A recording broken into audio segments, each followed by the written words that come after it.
Hello, crime enthusiasts, are you ready for another chilling investigation? The case of Jennifer Cronin. Jennifer Cronin and her daughter Susan lived in Essex, England. Jennifer was deeply devoted to her family and children. She was a kind, warm, and caring person who had a very attached relationship with Susan. They loved and admired each other greatly. This makes her cherish and appreciate their relationship. She grew up with a big dream, to one day having a family of her own, and children who would love and admire her just as she admired her own parents. In 1990, Susan was dating Kieran Lynch, a young bricklayer 3 years her senior. At the time, Susan was working as an apprentice hairdresser, known for her distinct style. Susan's friends were impressed by how Kieran treated her, often remarking that he seemed to adore her. Their relationship blossomed, and the couple got married in 1994. It was important to Susan that Kieran got along with her parents, which he did. In fact, Kieran quickly formed a close bond with wife's mother, Jennifer. Kieran and Susan had 2 daughters, Matilda and Molly, who were very close to their grandparents and visited them at least twice a week. As soon as they heard grandmother's, Jennifer, gentle voice, the girls would excitedly run to her. When they were young, they looked up to their father as a perfect role model, the most kind-hearted and generous man they knew. Despite his busy work schedule, Kieran made time for his daughters, using all his free time to be with them. However, there was another side to his personality. He was highly competitive and always strived to be the best in everything he did and had a desire to be in control, creating a perfect image of their family. Kieran struggled to cope with the stress of supporting his wife and 2 daughters. As a result, he often lashed out in anger, damaging things and creating chaos. Over time, his behavior worsened, especially when he had been drinking. His temper tantrums became more aggressive and intense, causing his daughters to view him in a different light. They vividly remembered the incidents when their intoxicated father would shout, criticize, and eventually turn violent, smashing plates, slamming doors, and overturning furniture. In times of turmoil, the girls would find a safe haven, hiding from their angry father until he fell asleep. They moved quietly around the house, making sure not to wake him. After these tantrums, Kieran would often feel guilty and try to make amends. He would fix the things he had broken the day before and attempt to explain why he had acted that way. He would sincerely apologize to his wife and daughters, promising that it wouldn't happen again. However, he never changed, and then the same thing happened again and again. Like many people experiencing domestic violence, Susan felt deeply ashamed and humiliated, which led her to conceal the turmoil at home from everyone. Despite trying to appear strong in front of her daughters, Susan would often break down in tears at night, confused and hurt by the transformation of her loving partner into an overbearing and controlling presence. Whenever Kieran came home in a bad mood, Susan and her daughters would make to close the windows so the neighbors wouldn't hear the loud arguments.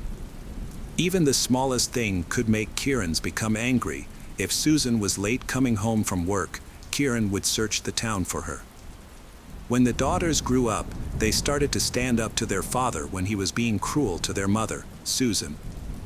At first, this seemed to make Kieran behave better. However, one serious incident happened when Kieran, angry, almost hit his daughter, who stepped in to protect her mother, Susan. Although the family tried to hide their problems from those around them, the truth was eventually exposed. In 2015, people close to Kieran noticed a significant change in his behavior and appearance. A friend who hadn't seen him in months was shocked and they met unexpectedly in the city. Kieran had lost significant weight and looked gaunt. His demeanor seemed distant and contemplative.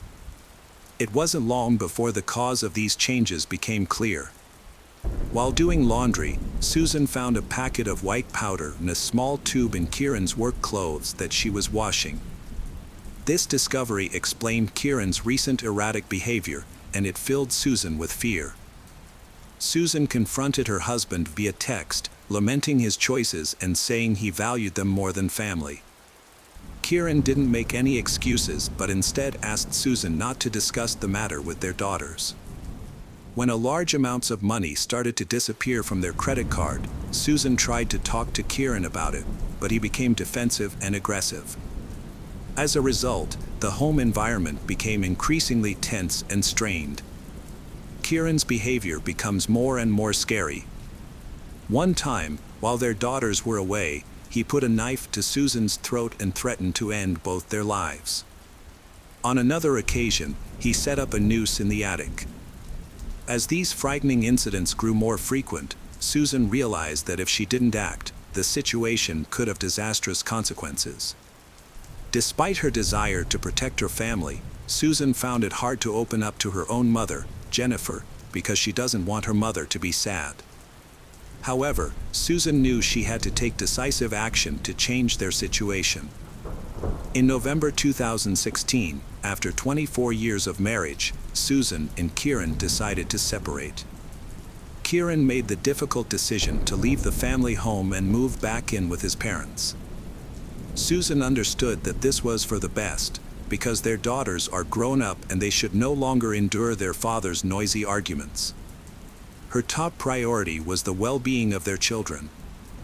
The separation occurred with minimal conflict, and Susan was relieved, although she also felt guilty for not taking action sooner. However, little did Susan know that Kieran had no intention of giving up. After Kieran left, as the tension in the house finally dissipated, life started to get better, and for the first time in a long while, Susan felt happy again. She and her daughters were able to have normal conversations, watch movies together, laugh, and enjoy life without any stress. The worry about how Kieran would behave when he came home from work was gone. Susan realized that she was still attractive for men, and her confidence grew over time. People noticed that Kieran seemed to be moving on with his life, and Susan was glad that he had made some positive changes. Even though they were no longer together, Susan appreciated that Kieran was still a part of his children's lives. Susan had a tough time in her past relationships, so she was hesitant to get close to someone new. That was until she met Mike. As she slowly opened up to him, she shared stories about her previous, including her difficult past with her ex-husband, Kieran. To move forward, Susan knew she needed to finalize her divorce. Despite being nervous about Kieran's unpredictable behavior, she decided to take the first step by texting him to meet at a cafe to discuss their divorce. To her surprise, the encounter went smoothly. Kieran seemed to accept the idea of a divorce. And for once, they had a friendly conversation, reminiscing about their past experiences. They even exchanged kind text messages afterward, with Kieran expressing happiness for Susan's new relationship and Susan hoping he would find love soon. However, the next day, Susan received a barrage of messages from Kieran, and his attitude toward the divorce had taken a drastic turn. He now acted like he didn't care about his ex-wife, but he still had some demands. He wanted $60,000 in exchange for signing the divorce papers. Kieran argued that he had already left her the house and its contents, and therefore, he was entitled to compensation. But what worried her was Kieran's attitude in letting her move on. He couldn't stand the thought of another man replacing him. His texts even reveal a dark desire, her demise. At first, Kieran only threatened through text messages, but then he showed it through actions. He appeared in Susan's yard with a hammer, while she was home alone with her pet. Susan quickly called to request emergency assistance. By the time the police arrived, Kieran had already damaged some flower pots and outdoor decorations, but he had left the scene. 2 officers entered the property and listened to Susan's account. Kieran returned, loudly proclaiming his intent to confront his ex-wife, Susan, and said that no one could stop him. The police arrested Kieran for disturbing the peace. Even in handcuffs, he continued to insult his ex-wife. As a result, Kieran faced charges on 3 counts, making life-threatening actions, carrying a dangerous object, and causing property damage. On January 29, 2018, Kieran appeared in magistrate's court and denied all allegations against him. He was scheduled to appear in court again on March 29 and was released on bail under the condition that he avoid contact with Susan and stay away from her home. However, this decision left Susan and her daughters feeling uneasy and questioning the law's effectiveness in protecting them. Kieran disregarded the bail conditions and continued to contact Susan, violating the no-contact order. He repeatedly called her and even showed up at her residence, which intensified her fear for her safety. He falsely claimed to mutual friends that Susan's new boyfriend was sending him provocative messages. Kieran also targeted his daughters by contacting them, knowing they would inform Susan about his actions. Susan was on high alert at all times, worried about leaving her children alone due to Kieran's persistent calls, which sometimes exceeded 80 a day.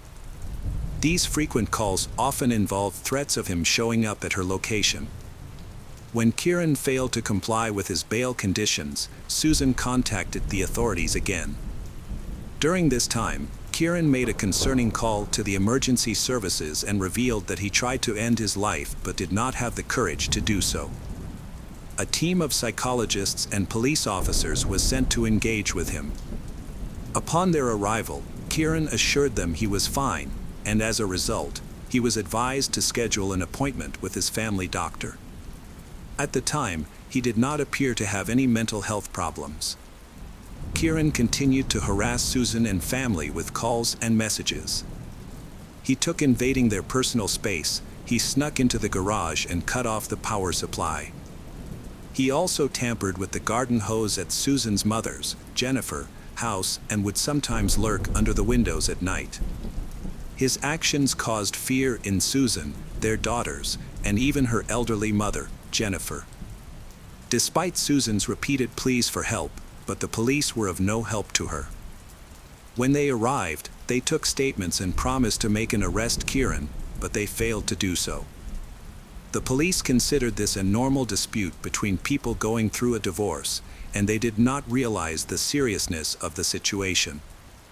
However, things took a darker turn when Kieran contacted his eldest daughter and made threats to sexually assault her.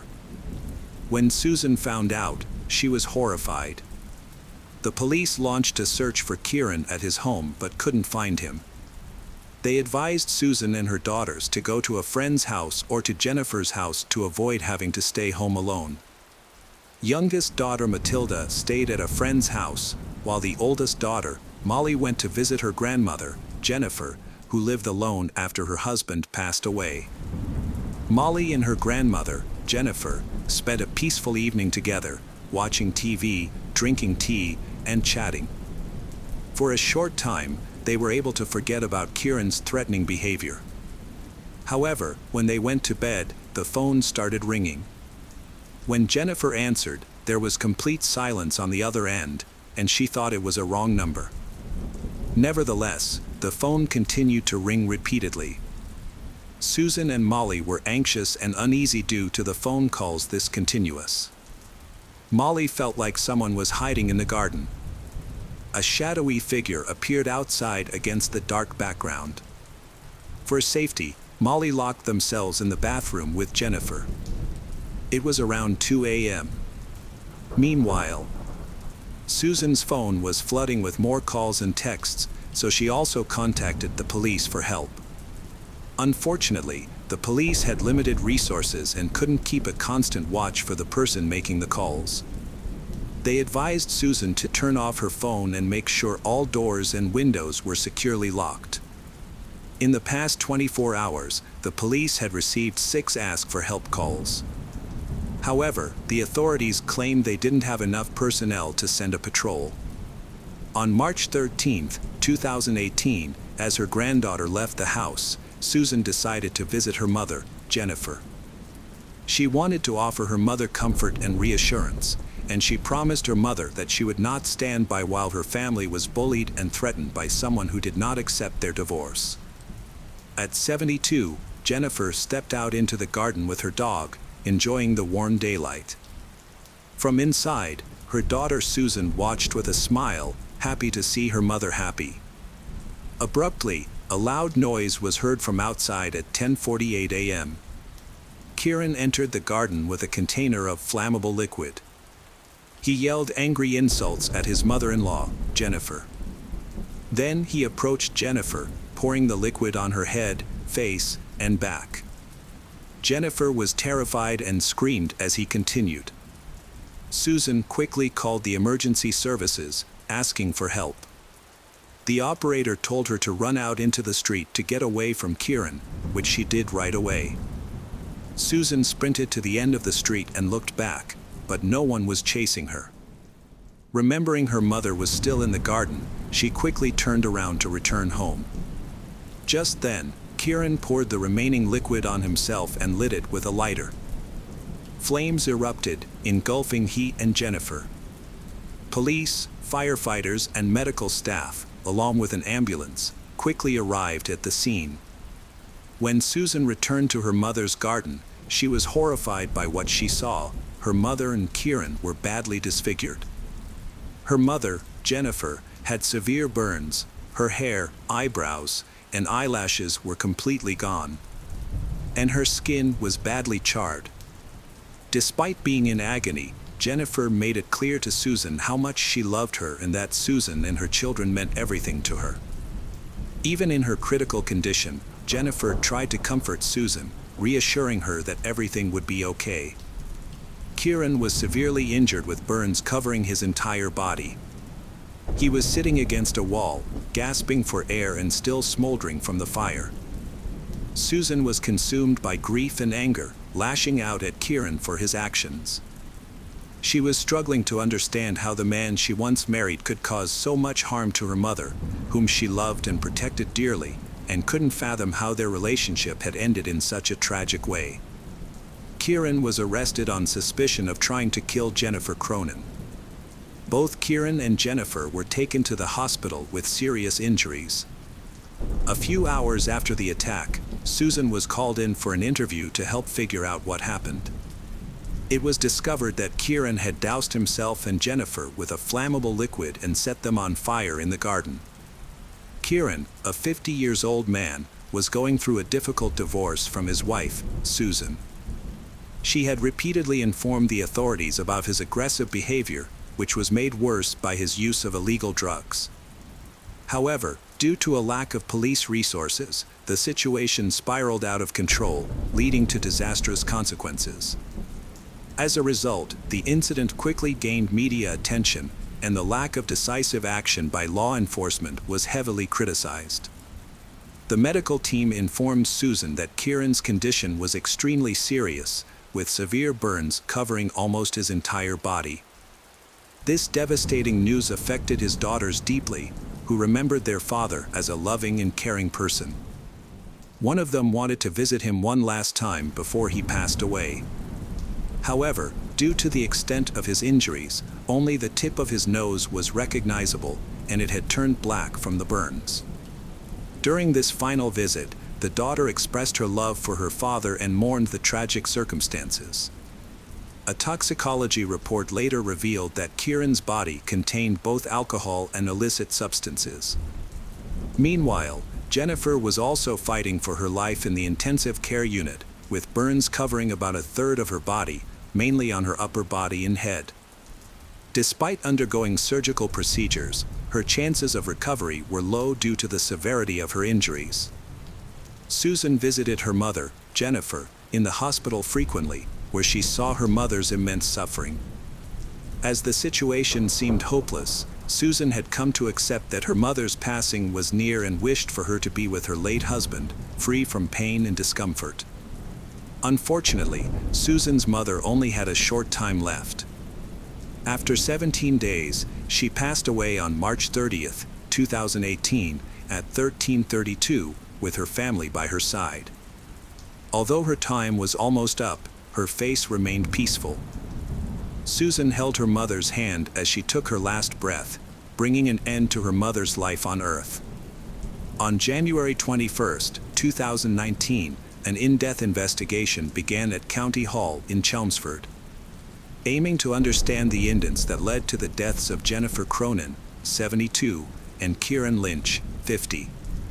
Susan, who was deeply affected by these losses, initially felt angry towards her ex-husband, Kieran. However, the investigation showed that law enforcement did not handle the situation well, so Susan's anger shifted towards them. Although Susan was aware of Kieran's unstable behavior, she had not anticipated that it would result in harm to her family. Susan publicly expressed her dissatisfaction with the authorities' handling of their situation, criticizing the police for their inadequate response and unkept promises.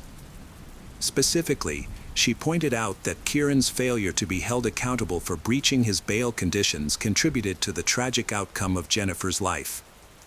Susan hoped that this incident would serve as a lesson to the authorities, preventing similar tragedies from occurring in the future.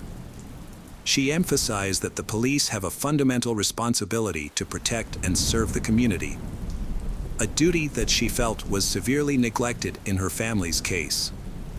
Hi everyone, thanks for returning. Let's unravel another horrible case. The case of Mia Skadhoj-Steven. Late at night on February 5, 2022, a group of young people gathered at a bar. It was cold outside, so everyone was dressed warmly. Mia was wearing dark clothes, except for her white sneakers. The group wanted to have a good time and enjoy the weekend with other college students, and she planned to go home in her friend's car. After spending several hours at a party, they moved between nightclubs along the street until they finally reached one club. Mia danced energetically, even with strangers, and couldn't stop. She drank moderately and wanted to keep the fun going. However, as closing time approached around 6 in the morning, it was time to leave. Everyone hurried out, with many heading home much earlier than Mia. Mia had no one to drive her home, and with the money she had, she couldn't afford a taxi. At the party, she met a 22-year-old man from Aalborg. After the club closed, he waited for her outside. He chatted with Mia and her friends for a while before they all decided to go home. Mia planned to take the bus and contact her friends the next day. However, hours had passed since she said goodbye to her friends on the street, and none of her friends and relatives had been able to contact her. Initially, her family assumed that she and her friends were just out enjoying themselves, and that she was probably at a friend's or boyfriend's house. However, when Mia's boyfriend called, he revealed that he hadn't seen Mia all day and that she had ignored his messages. By noon, Mia's mother was in a panic after calling all of Mia's friends and finding out that no one had seen her since she left the club, and that no one could get in touch with her. Mia was usually responsible and kept in touch, so her lack of response was alarming. The situation became increasingly worrying for her family, especially her mother, who was really scared. It was later confirmed that Mia was last seen at 6 a.m. and since then, no one knew where she was. Mia's family decided to report her disappearance to the police. Although the situation involved a party and a girl who had been drinking, the police quickly began a search. Unfortunately, there were no leads for the investigation. Mia's father drove around the area looking for her, while her mother and sister took to social media to ask for help from anyone with information. They shared photos and descriptions of Mia, including what she was wearing. As such cases are rare in Denmark, the local community came together to support the family, actively sharing posts and information to help raise awareness of the case. The police continued their investigation. They tried to gather information, but unfortunately, the information was very limited. They contacted all local residents in the area where Mia went missing, asking for any relevant documents, especially photos and videos from mobile phones that may have recorded Mia at the party. They also reviewed footage from surveillance cameras in nearby stores and establishments. The situation was complicated by the fact that it took place in a crowded area with many clubs and bars, making it difficult to identify any one person. Police interviewed a young man who had met Mia and was one of the last people to interact with her. However, he had a confirmed alibi because he had left the area in a taxi. Witnesses submitted thousands of video files taken at nearby parties. As a result, police received hundreds of hours of video footage that needed to be scrutinized. It was a huge task, and police spent days reviewing the footage. After reviewing the initial videos, police found no suspicious activity and the statements of Mia's friends were verified. Mia did indeed leave the club at around 6 a.m., chatted briefly with friends, and may have headed toward the bus stop. Meanwhile, the investigation has been looking into Mia's background, hoping to find useful clues. Mia was a lively and kind 22-year-old girl when she went missing. Her family described her as intelligent and full of energy. Mia was studying at Aalborg, the largest university in the country, and was close to graduating from the medical faculty. In addition to her studies, she was an aspiring model and had participated in several photo shoots. There was nothing in her background to suggest that a tragedy would occur. She was not involved in any criminal activities, did not use illegal drugs, and had no history of mental illness. Although her friends noticed that Mia was acting strangely, she drank heavily and flirted while dancing with many strangers, attracting attention with her charm. Could this behavior attract a dangerous person who saw Mia as an easy target? It has been more than a day since she went missing. Police are once again appealing to the public, asking anyone with information to come forward to help locate Mia. They are also reviewing footage of the party that continues to come in, which requires significant resources. All young people with whom Mia interacted that evening, including her friends and new acquaintances, have been brought in for questioning. On the same day, police noticed something unusual in a surveillance camera recording. At 6:09 a.m. on February 6th, the Mia approached a bus stop located 300 meters from the club. It seemed that she was waiting for a bus to return home. After a brief exchange with the driver, she chose not to get into a car and continued to wait for the bus, which then drove away. However, the bus did not arrive. Even at 7:35 a.m., an hour and a half later, she was still standing at the bus stop. It was clear that she was at risk of freezing, as she was not dressed appropriately for the weather. She appeared to be losing hope of catching the bus and felt uncertain about what to do next. During this time, a car approached her. The driver slowed down and they talked. Then Mia got in the car. It is likely that the driver did not arouse any suspicion from her. He had gained her trust. The police suspect that he could be someone she knew from a party or could be an unlicensed taxi driver. Officers thoroughly examined all surveillance footage but were unable to determine the license plate number or identify the driver's face due to the poor quality of the footage. It is therefore unclear which vehicle the girl entered.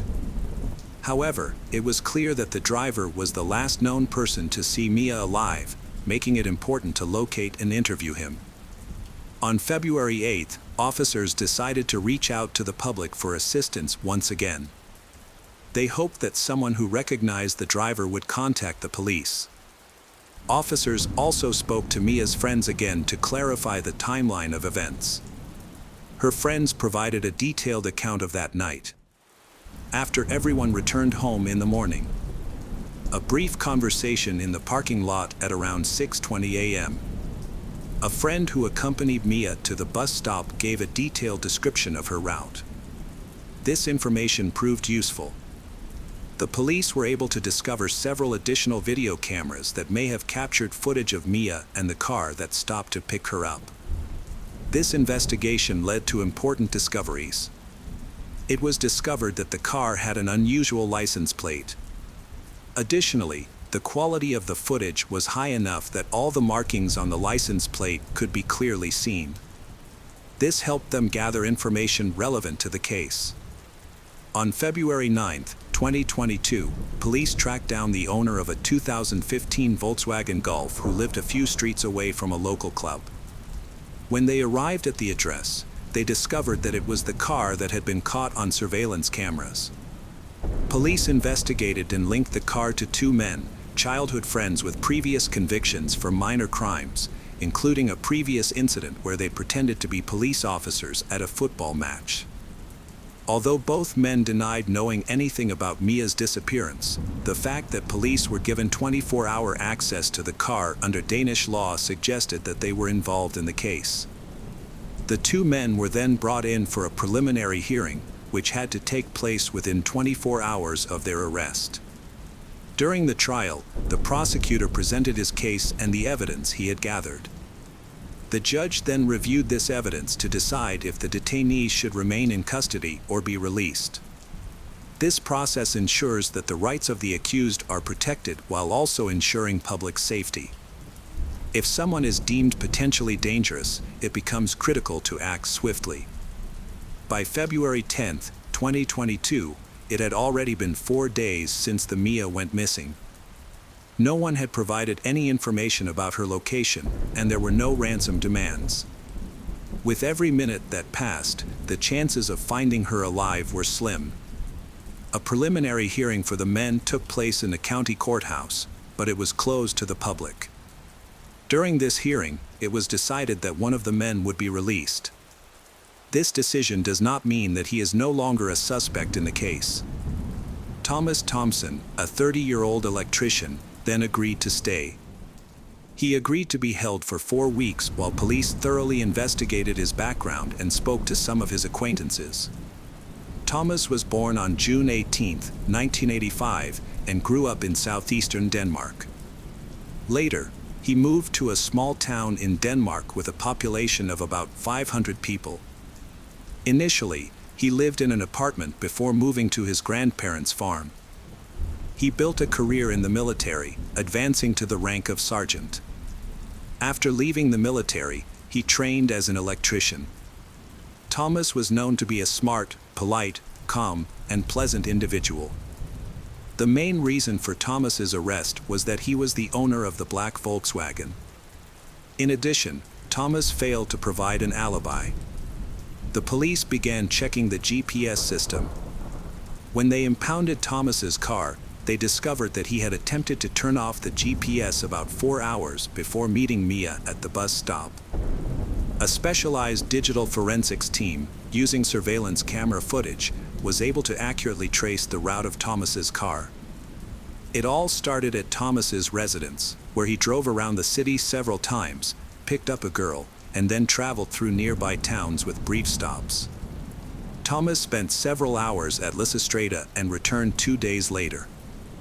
This part of the route seemed particularly suspicious. Police decided to use specially trained dogs to examine the area. The dogs found a hair elastic, pieces of clothing, underwear, and other items scattered nearby. These items were aligned in a straight line, suggesting that the owner might have been running through the forest, fallen, or been attacked, gradually losing her belongings. The dogs led the police deeper into the forest near a local village, where they found areas of disturbed earth. When they dug these spots up, they uncovered human remains that were cut into several pieces. Police discovered 231 pieces of bodies, many of which were scattered around the burial site. The body is likely Mia's, as some of the clothing matches what she was wearing that night. All of the collected evidence was sent to a lab for analysis. Forensic experts quickly confirmed that the remains were Mia's. The medical examiner determined that Mia had died from strangulation, and that an electric saw had been used to dismember her body. Most of the body parts were severely damaged, indicating that they had been stored in a strong alkaline solution for an extended period of time. On the night Mia went missing, Thomas did turn off the GPS in his car at 2:14 a.m. However, due to a technical malfunction, the location continued to be recorded every 15 seconds. When questioned about why he attempted to disable the tracking system, Thomas claimed it was because a police officer had a personal vendetta against him and was following him. Thomas only reactivated the GPS at 9:23 a.m., likely after the Mia had already been killed. The Thomas then took her body to his house, where he began dismembering it. Thomas spoke up and confessed to giving Mia a ride in his car. He explained that he was passing a bus stop and saw Mia, who was not dressed appropriately for the cold weather. Thomas offered to drive her home out of kindness. He said that she had been flirting in the car and seemed comfortable, which prompted him to offer her a ride, which she agreed to. They drove through populated areas before entering a wooded area. Thomas claimed that they decided to have consensual sex there, but at some point Mia had a seizure. He said that she accidentally fell and injured her neck, which led to her death. Thomas's story then began to change with each conversation he had with the police. He would suddenly mention that Mia had gotten out of the car and tried to escape but tripped and fell, resulting in her death. When Mia showed no signs of life, Thomas panicked and felt confused about what to do. However, he did not call emergency services for fear of being charged with murder. Having been in legal trouble before, he was worried that the situation would only get worse. Instead, Thomas decided to take the body to his home in an attempt to conceal it. Initially, he tried to dissolve the body in a chemical solution, but after almost a day, it was clear that it didn't work as he had hoped. Next, he chopped up the remaining pieces, burying most of them while scattering some smaller fragments around the burial area. He attempted to burn his clothes from the day of the murder, the car mat, and the Mia's bag, which might have had bloodstains. In the ashes, police found clothing scraps and a tool that could have been used in a crime. Thomas claimed that his actions were driven by fear and desperation. However, the police had a different perspective, believing that the elaborate methods he used to dispose of the body revealed a level of cruelty that only a disturbed person could exhibit. The police believed that Thomas initially intended to harm the Mia by offering her a ride home. His actions suggested a deliberate plan, especially when he tried to disable the GPS tracking. Thomas's persistence worked against him. It took him 2 attempts to lure the Mia into his car. He waited for an hour and a half, looking for the right moment when the Mia, feeling cold and desperate, would agree to get in. Once Mia entered the vehicle, he threatened her, brandished a weapon, and assaulted her. Afterward, he decided to eliminate her to prevent her from reporting him to the police, resorting to a horrific method to do so. The medical examiner concluded that strangulation was the most likely cause of death. Many of the body parts were never found, possibly because they were hidden. This suggests that there was no voluntary consent to any intimate relationship. The evidence of the assault was clear, suggesting that the murder was the result of Mia's desperate resistance. Although there were indirect signs of rape, it could not be confirmed due to the condition of the body. Thomas remained silent and refused to provide any further details. The prosecutor's office reported that Thomas hunted throughout the night and selected a victim, waiting for the right moment to trap her. Police discovered that Thomas made 3 stops in a wooded area, suggesting he chased her by car, or that she attempted to flee multiple times. But he was able to catch her and pull her back. During a search of Thomas's car, Mia's DNA was found inside. When police searched Thomas's home, Mia's blood was found, confirming his crime. Police analyzed Thomas's behavior. It seemed that while he was trying to dispose of the body, he maintained his normal routine, except for taking a day off from work. On that day, Thomas attacked Mia but also socialized freely with friends, ordering pizza and delivering food, including many sweets. It seemed that Thomas had no remorse. Mia's relatives condemned Thomas's claim that Mia had consensually consented to sex with a stranger, calling it a blatant lie and disrespectful to her. The investigation found that in 2019, he was caught stalking a student, and that similar incidents had occurred in 2015 and 2017 when he peeped into the windows of 2 other girls and behaved inappropriately. One victim said that one night, she heard a knock on her window. When she looked out, she saw a strange man with his pants down, staring blankly at her, oblivious to the pouring rain. Despite being discovered, he appeared satisfied and quickly fled the scene after she alerted her parents. A sketch of him was later created. In 2010, a disturbing incident occurred when 3 women were awakened in their apartment by a noise and found a man inside. He attacked one of them and raped her before fleeing the scene. The police were called, but the attacker was never arrested. There was insufficient evidence and he was not held accountable for his actions. However, the victims were able to come forward as witnesses to help build a case against the criminal.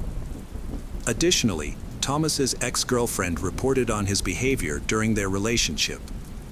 She said he was arrogant and manipulative, demanding complete compliance and losing his temper even at minor acts of disobedience. She also reported an alarming incident where, after breaking up with Thomas, she discovered that the brake hose on her car had been cut. Thankfully, this did not result in an accident. But she was unable to prove that Thomas was responsible, although she was convinced that he had done it. A third witness discovered a file on Thomas's computer containing a long list of wives along with disturbing content. Several witnesses described Thomas regularly watching videos depicting extreme violence, including murder and sexual assault.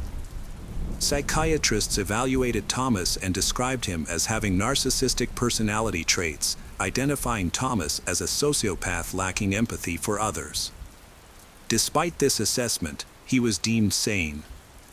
Despite the overwhelming evidence presented by the prosecution against Thomas, he pleaded not guilty to raping and murdering Mia and showed no remorse. However, Thomas accepted responsibility for improperly disposing of her body and dismembering her. He denied any involvement in the murder, claiming that she had died in an accident, but this explanation was unconvincing.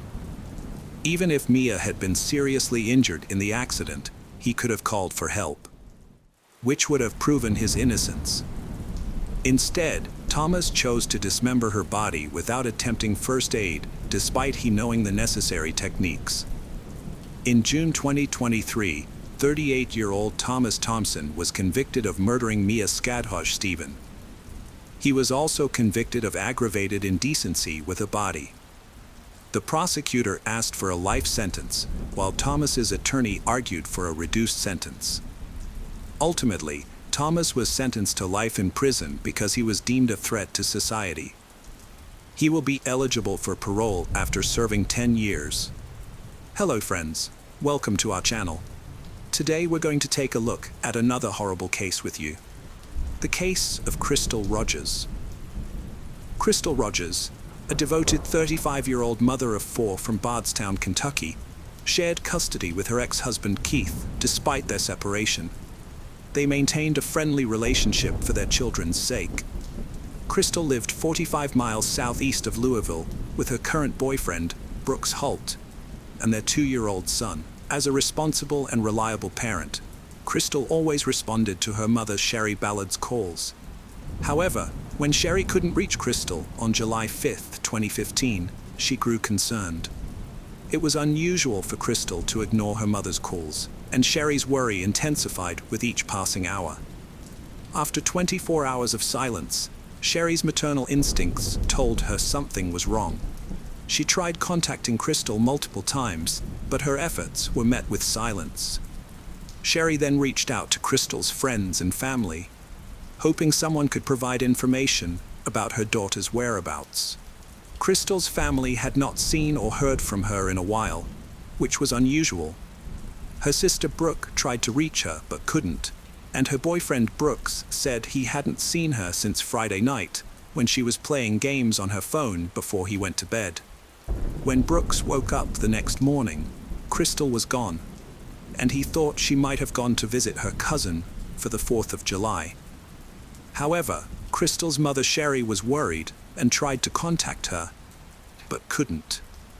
She reported Crystal missing to the police, and just then, her son Casey got a call from a friend who had seen Crystal's car on the side of the road. This made Casey and his father Tommy very concerned, as they knew Crystal would never leave her car behind. When they arrived at the location, they found Crystal's car with a flat tire, which only added to their fear that something was seriously wrong. If Crystal had car trouble, she would have contacted someone for help, not tried to fix it herself. The fact that her keys, phone, and purse was still in the car, on the passenger seat, was suspicious. Crystal never went anywhere without these belongings, so their presence added to the concern about her safety. After finding her car on the Bluegrass Parkway, Crystal's father and brother notified the Nelson County Sheriff's Department. Investigators searched the car, but found no signs of a struggle. However, they did notice something unusual. The driver's seat was adjusted for someone taller than Crystal. This raised suspicions that someone else might have been driving her car. The authorities asked for witnesses to come forward, but no one provided any useful information to aid the investigation. The police decided to seek the public's help through the media, releasing Crystal's photo and asking for anyone with information to come forward. Despite their efforts, no significant leads were discovered. Crystal's father, Tommy, took matters into his own hands, organizing search parties to find his daughter. However, the challenging hot and humid weather conditions hindered their searches. Many people helped search for Crystal, but one person who was noticeably absent was her boyfriend, Brooks Holt. The police grew suspicious of Brooks because he seemed unconcerned about Crystal's disappearance, especially since she was the mother of his child.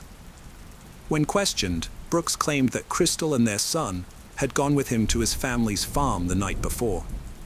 Brooks said they returned home around midnight, and he went to bed. He stated that Crystal stayed up late playing games on her phone, as she often did. Brooks claimed that when he woke up at 7 a.m., his son was in bed with him, but Crystal was missing. At first, he thought maybe she had gone out with her cousin. However, those close to Crystal disagreed with Brooks' story. They knew Crystal would never leave her 2-year-old son behind, as they were extremely close. In fact, Crystal's sister, Brooke, believed Crystal was planning to leave Brooks because he had been dishonest with her and showed little emotional attachment. Crystal had told her mother, Cher, that she wanted to end her relationship with Brooks, but she was afraid to do so because he was controlling.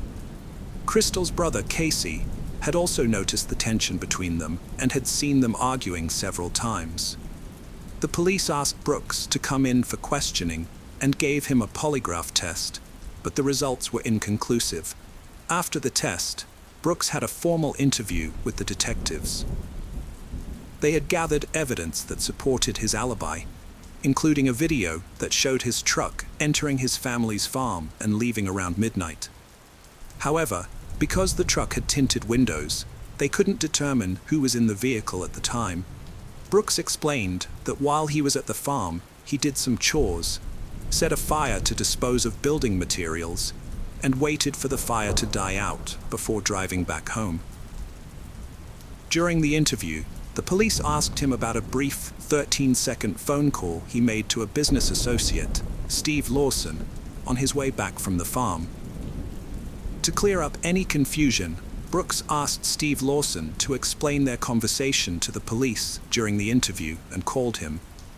However, the police was skeptical when Steve Lawson claimed he had called Brooks to ask for the phone number of a rental property, as it sounded like a rehearsed alibi. According to Steve Lawson, Brooks told him he needed to wait until he got home to get the number from Crystal, who handled such matters. The police were puzzled by this, questioning why Brooks couldn't simply hand the phone to Crystal, who was with him at the time, and resolve the issue right then. They wondered why Brooks had to wait to talk to her in person. During the interview, Brooks received a call from his brother Nick, a police officer at the Bardstown Police Department, who advised Brooks to leave the interrogation room immediately.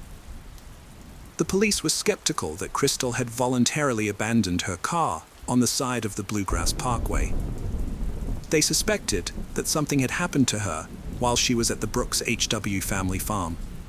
As the investigation into her disappearance progressed, several people came forward claiming to have seen Brooks's truck and his brother Nick's police car at the Howe family farm.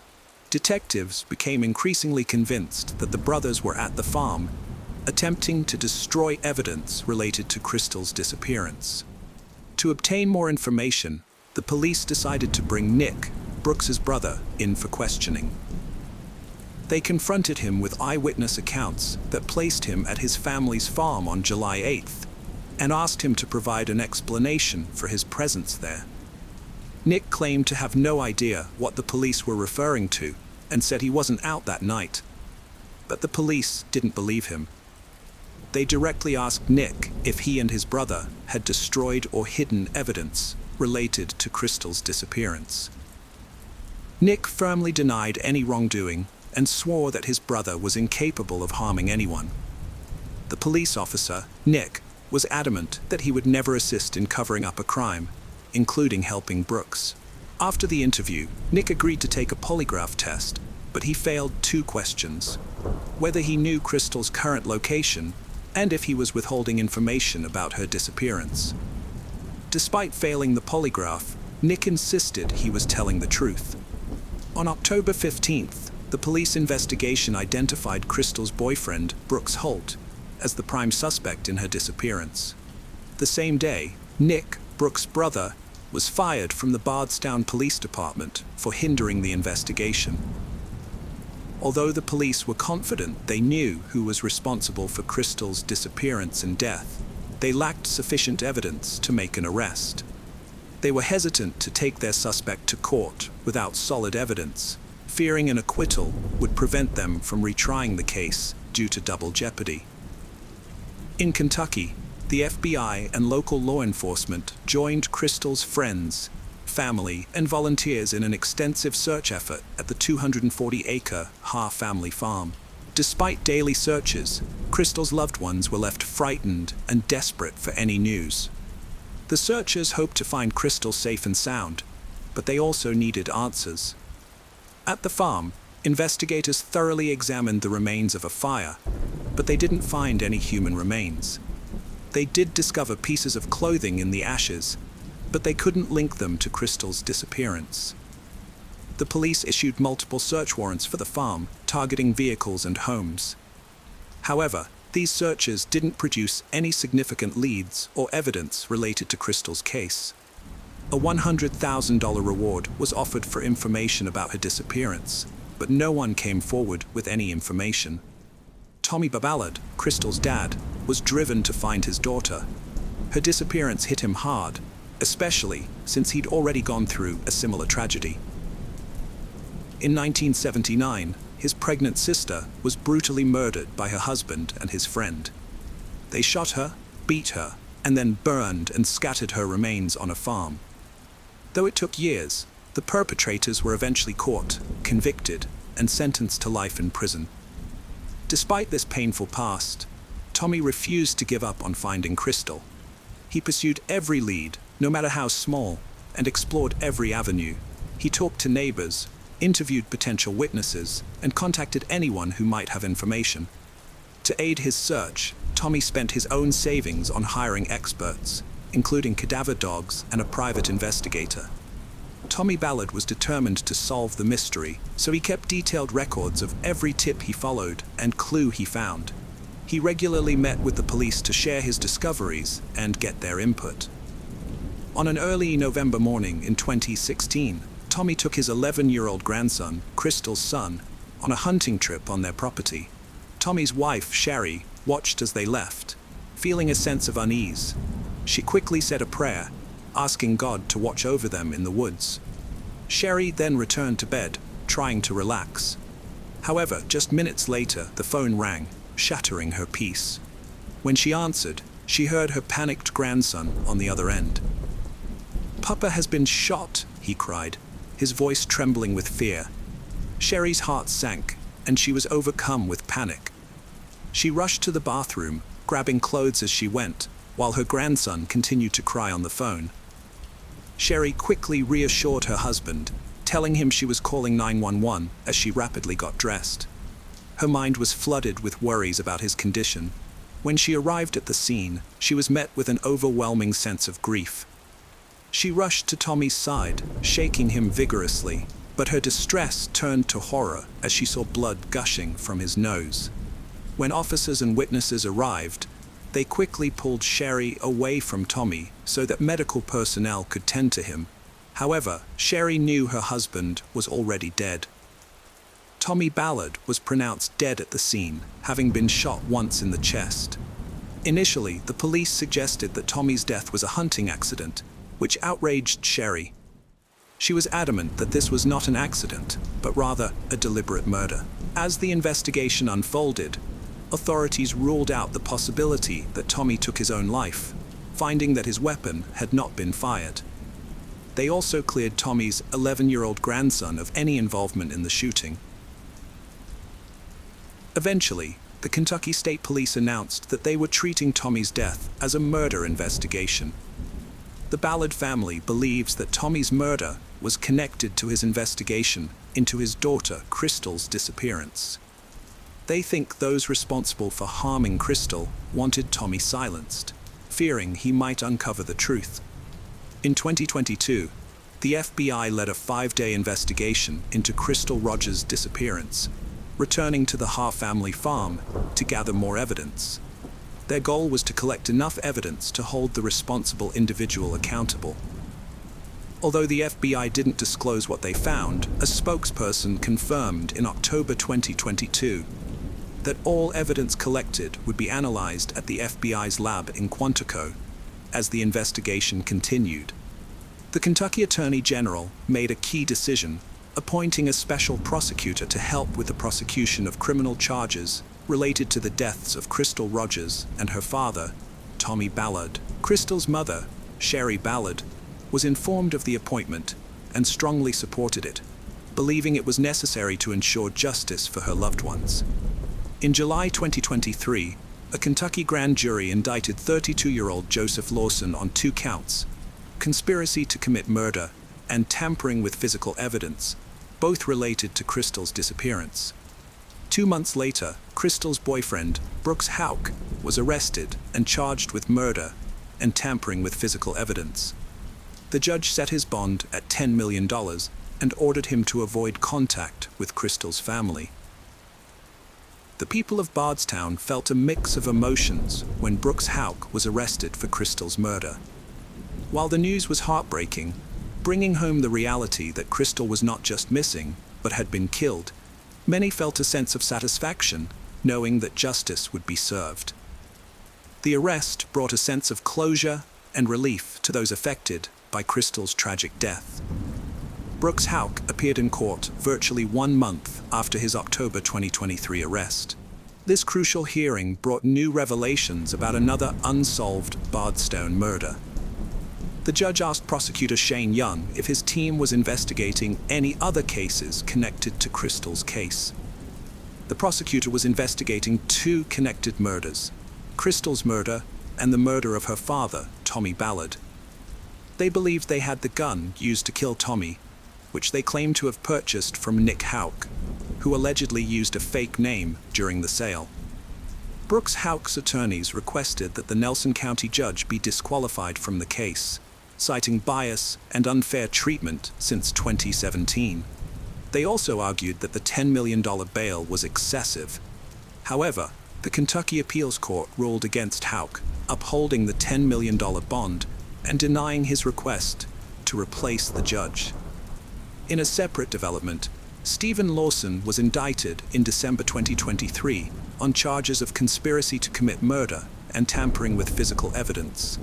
Notably, Stephen Lawson's son, Joseph Lawson, had been arrested in connection with Crystal's disappearance. Welcome back, detectives. Let's dive into another horrible case. The case of Sarah Ludeman. Sarah Ludeman was born on December 7, 1990 in the United States. Her father, Charles, was a taxi driver, and her mother, Gay, was a surgeon. Although they were originally from New York, they moved to Florida in search of a better living environment. During her school years, Sarah faced ridicule from her classmates because of her weight, which had a significant impact on her psychological well-being. To cope with this, she turned to her father for support. From then on, she became very close to her father, She often sat next to him in a taxi, turned on the radio at high volume and sang along to country songs. Charles introduced her to new lessons, games, and concerts. Over time, Sarah became more confident, and during her high school years at Johns Hopkins in St. Petersburg, she made many friends. She graduated with excellent grades, and many teachers recognized her potential, predicting a bright future for her. Sarah was a bright and talented young woman who excelled in her studies and aspired to be a veterinarian. Her parents, Charles and Gay, were proud of her career choice as it reflected her deep kindness and compassion. While many of her friends were starting to date, Sarah found herself attracted only to unattainable figures, like famous musicians and athletes. By the age of 16, Sarah was content living her own life without the desire for romantic relationships. Very close to her, although they never met, was another girl her age named Rachel Wade. Rachel was born on February 27, 1990. Her family was a typical American middle-class family. Her mother worked as a teacher's assistant at an elementary school, and her father was a truck driver. Rachel was a quiet child who loved to play and have fun. Everything changed for Rachel when she entered her teenage years. At 15, she became withdrawn, moody, and frequently argued with her parents, particularly her mother. Misunderstandings arose for various reasons, such as Rachel's refusal to help with household chores or disagreements about her friends. When she was unhappy with something, she would run away. At first, her parents, Barry and Janet, searched for her on their own, but when Rachel began to disappear more frequently, they felt compelled to call in the police. They soon realized that Rachel's main problem was her desire to impress boys. She became obsessed with them, and when a boy showed interest in her, she would focus on him and ignore everything else. Rachel fell into a cycle of moving from one relationship to another. By the time she turned 17, her parents had lost all patience. They were exhausted from searching for her and trying to convince her to come home. Rachel became increasingly difficult to handle, even resorting to violence against her parents. During her last attempt to leave, she was open about her plans. She told Barry and Janet that she intended to move in with a guy named Javier Loboy. At that point, she was just a month away from her 17th birthday. Rachel's relationship with Javier ended abruptly. As expected, the police were called to their apartment several times due to arguments. When they broke up, Rachel wasn't too upset. She quickly found comfort with another friend of Javier's, Joshua Camacho. Joshua, with sharp facial features, curly black hair, and golden skin that captivated her. He was physically strong and had a way with words. After high school, he didn't pursue further education and instead took on odd jobs. He enjoyed taking selfies, posing with a gun, or showing off a tattoo. Joshua often relied on the girls for support and rarely accomplished anything on his own. Erin Slow Tower, Joshua's ex-lover, became pregnant and gave birth to a child. Joshua took no responsibility for his daughter and did not pay any child support. Instead, he continued to live a carefree life in his parents' house, with no plans for the future. Joshua had a knack for attracting new girls. However, he was very controlling and even argued with his girlfriend. Joshua dropped out of school and worked as a waiter, which helped him pay for his apartment. From the beginning, he tried to assert his dominance over Rachel, controlling her every move. Later, they broke up several times, but each breakup only made Rachel love him more, and she was always the first to come back.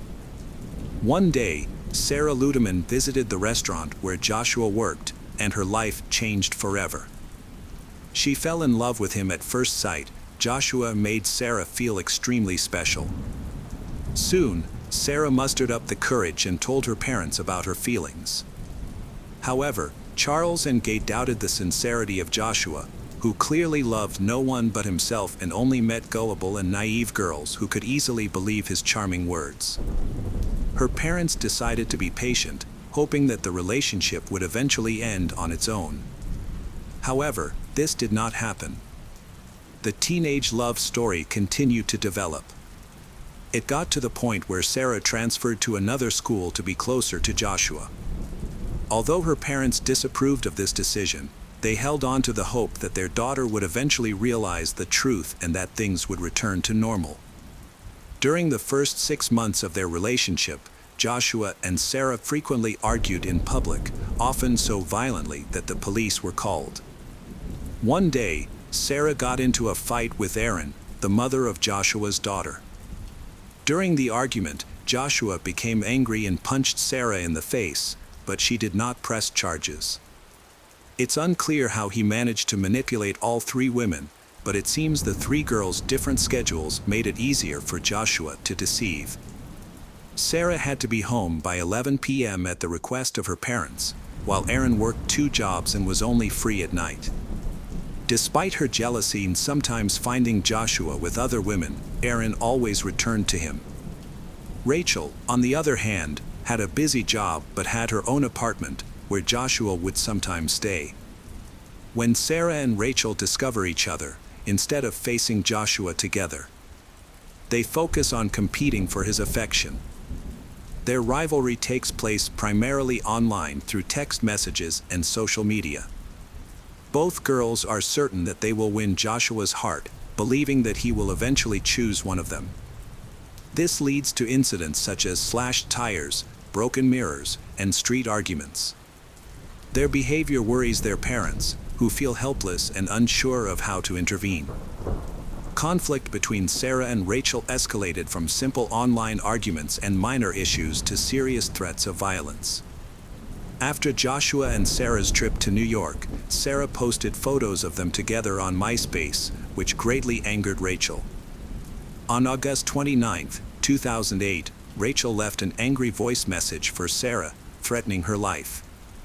In her message, Rachel not only expressed her anger, but also bragged about how financially independent and attractive she was.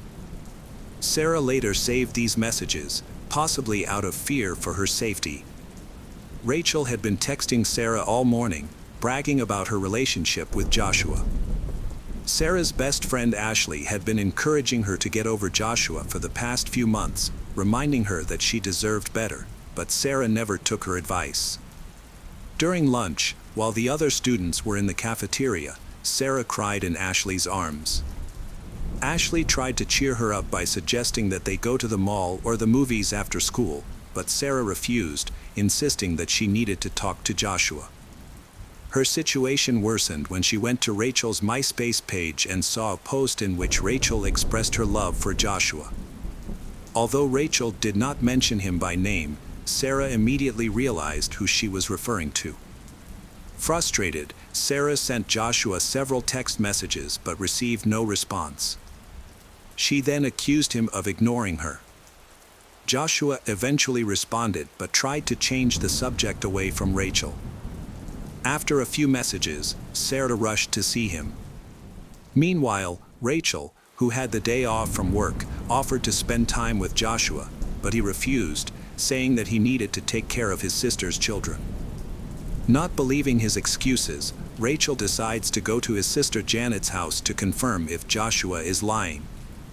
Before leaving, she puts a knife in her pocket. When she arrives, Rachel finds Sarah, Joshua, Janet, and another girl, Gilly, there. Rachel became upset when she saw Sarah's car parked near the house. The girls noticed Rachel passing by the house several times. Rachel then texted Joshua, asking why he was with other women. He responded by telling her to go home, saying that he didn't like her anymore. However, he only said this to reassure Sarah, as he was actually planning on seeing Rachel later. It was almost 11 o'clock, and Sarah knew she needed to go home, but she couldn't bring herself to leave, because Rachel had come downstairs and texted her, wanting to talk. Joshua and Sarah decided it was best to stay in the house and wait for the Rachel to leave. Sarah texted her parents to let them know she would be home late and came up with an excuse to avoid explaining Rachel's obsessive behavior. After midnight, Sarah prepared to go home because Rachel was no longer outside. Meanwhile, Janet and Gilly had asked for a ride to McDonald's, and Sarah felt safer going with them. Rachel went to visit her ex-boyfriend Javier. Meanwhile, Ashley, a friend of Sarah's, learned of Rachel's location and quickly informed Sarah. Without hesitation, Sarah, Janet, and Gilly went to where Rachel was. At that moment, Rachel began sending threatening messages, claiming that she would kill both Sarah and Joshua. She was standing on the street when Sarah's car slowed down nearby. Sarah, Janet, and Gilly got out of the car and ran towards Rachel. Taking advantage of the opportunity, Rachel pulled a knife from her pocket and attacked Sarah, stabbing her twice in the chest. Sarah collapsed, bleeding from a severe wound. Despite her condition, she managed to contact Joshua and explain what had happened. Joshua quickly rushed to Sarah's house to inform her parents. When Charles heard about the tragedy, he rushed to the scene. Meanwhile, Rachel's ex-lover Javier was on the phone with an emergency worker and tried to tear his shirt to stop Sarah's bleeding. Rachel went to a bench, sat down, and threw the knife away. Sarah was taken to the hospital. An hour later, at approximately 3 a.m. on April 15, 2009, Sarah died. The investigation was quick. Joshua and several witnesses testified that Rachel attacked Sarah with a knife. When questioned about why she brought a weapon, Rachel claimed it was for self-defense. At that time, she was unaware of the severity of the wounds she had inflicted on Sarah. The officers asked if Sarah was armed, and Rachel answered no. She maintained that she had not meant to harm Sarah and was actually trying to escape from her. After a lengthy interrogation, the police informed Rachel that Sarah had died from her injuries. This news caused Rachel to faint. Police used witness testimonies to piece together what happened. Consequently, Rachel was officially charged with second-degree murder and taken to the county jail with a bond set at $500,000. Despite this serious situation, Rachel did not fully grasp the gravity of her circumstances. This was evident in her phone conversations with friends and family, where she frequently discussed her plans for life after her release, firmly believing that the jury would support her.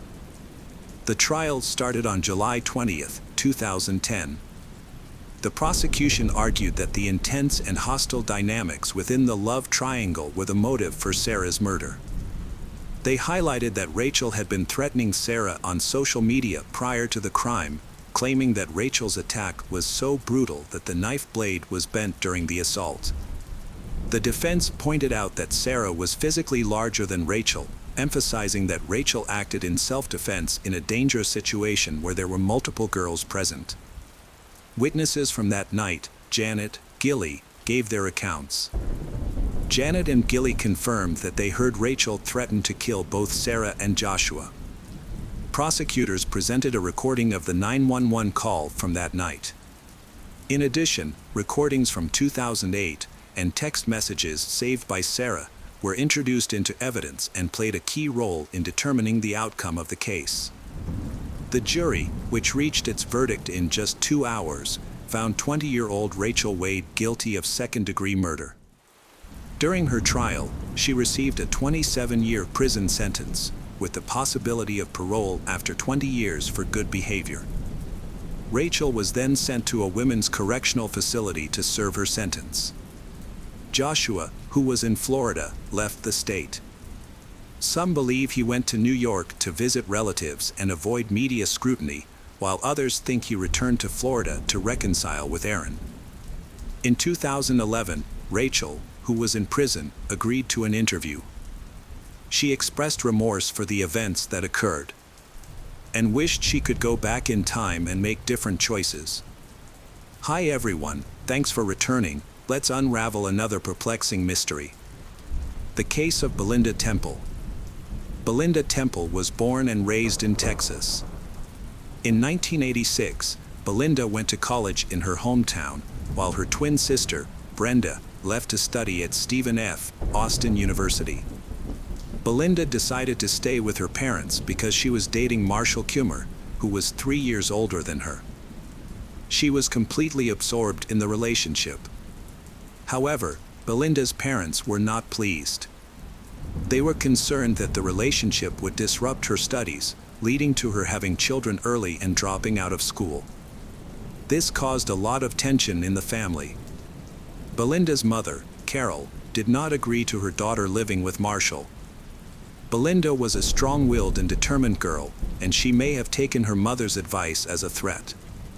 So at a family dinner when Marshall was invited, Belinda and Marshall, despite their mother's objections, announced that they were getting married. The atmosphere at the dinner table became heavy and quiet. Belinda decided to get married to prove to her parents she was an adult. Her boyfriend wasn't eager but didn't refuse.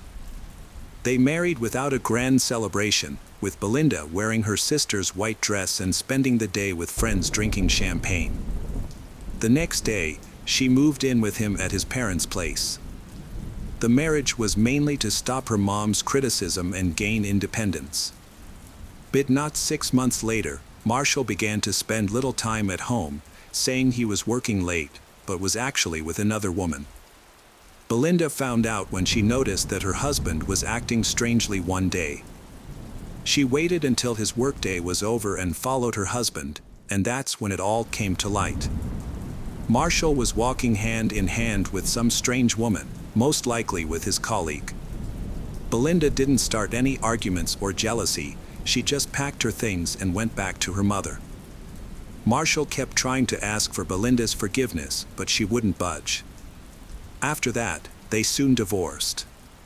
In 1987, Belinda had nothing to keep her in her hometown, so she decided to follow her sister to Stephen F. Austin State University. Her time at the university was a positive experience for Belinda. It seemed that she had found her purpose. In addition to studying, Belinda also worked part-time as a basketball coach, and the young girl had very high expectations. At the same university, Belinda met David Temple. Like Belinda, he was also a part-time coach, but in soccer, and he was also a member of the university soccer team as captain. For David, soccer was an integral part of life. He had started practicing soccer since he was a child, and from that time on it was clear that he had the potential to become a star at school. He often played soccer very successfully for the team and was respected by all the teachers, despite his unpleasant personality. David can easily insult or even hit someone, but he gets away with it easily when he is on the field during a match. He often starts the match in a heated situation and then takes a long time to calm down. One of David's teammates said that he has an aggressive nature because of his steroid use. However, in their relationship, David acts completely differently from Belinda. He becomes a caring person and loves her very much. As soon as someone smiles at Belinda, David becomes jealous and tries to clarify his relationship. Belinda met David's family and they were impressed with her. They thought that Belinda and David had a lot in common. But Belinda's sister was not happy about the relationship. They knew Belinda as a strong-willed and independent person before, but as the relationship began, they noticed a change in her. Belinda became withdrawn, quiet and modest, and her life seemed to revolve around pleasing David.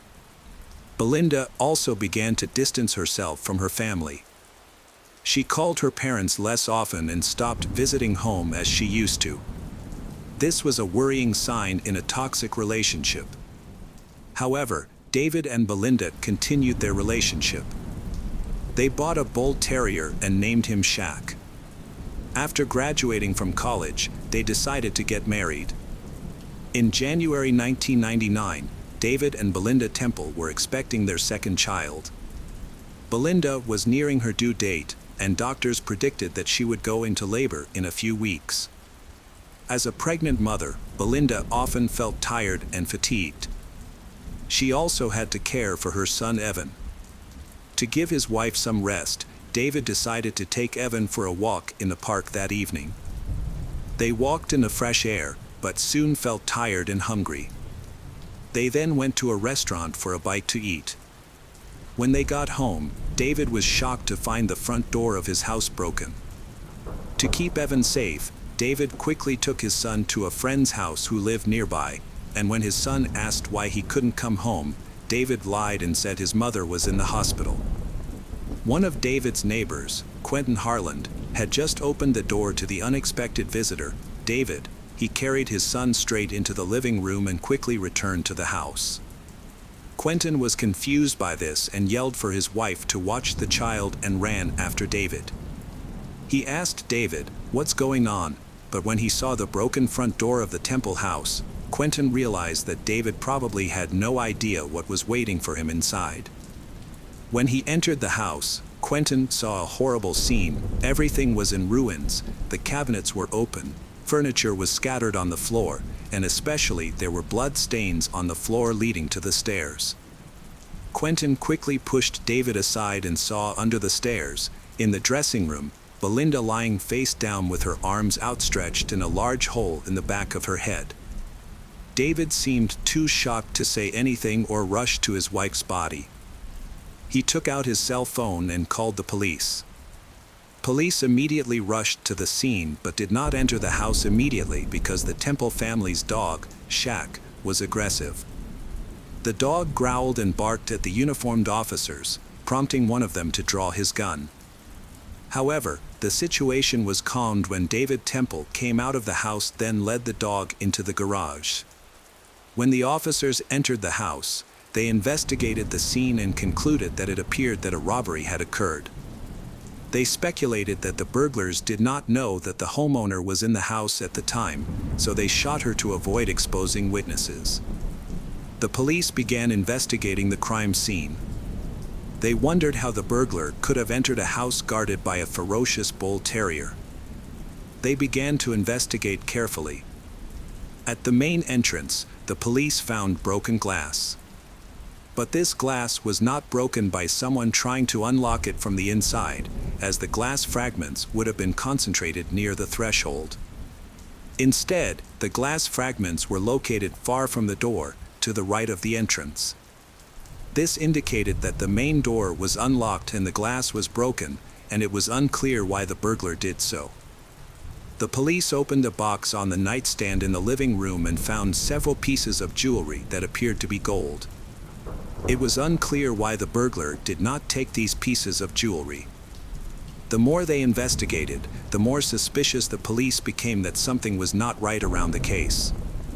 The police's experience with robberies had taught them that the criminal would usually take whatever was valuable and could be found. But in this case, nothing seemed to have been taken. And the fact that the dog was still in their minds was a big deal. Something was wrong with the case.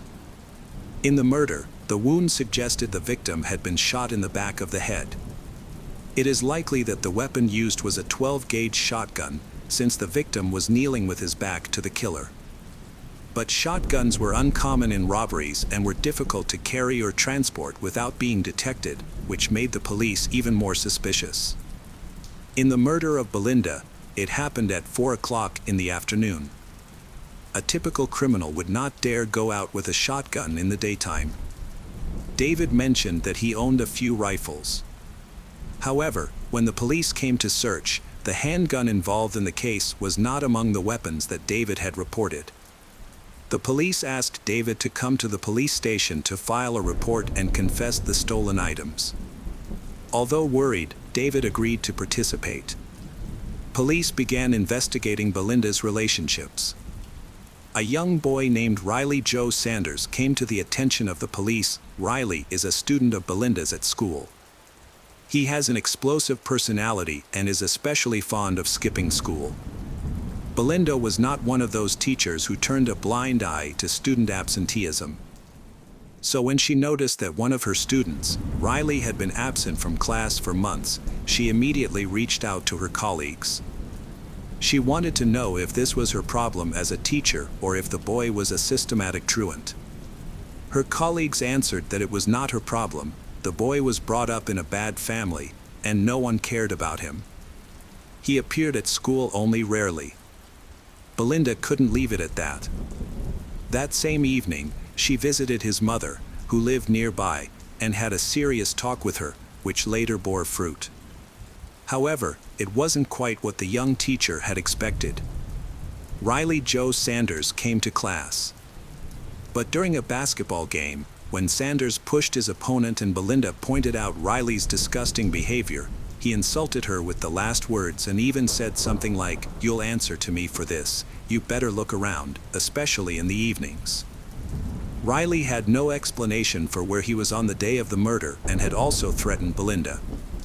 He was brought in for questioning.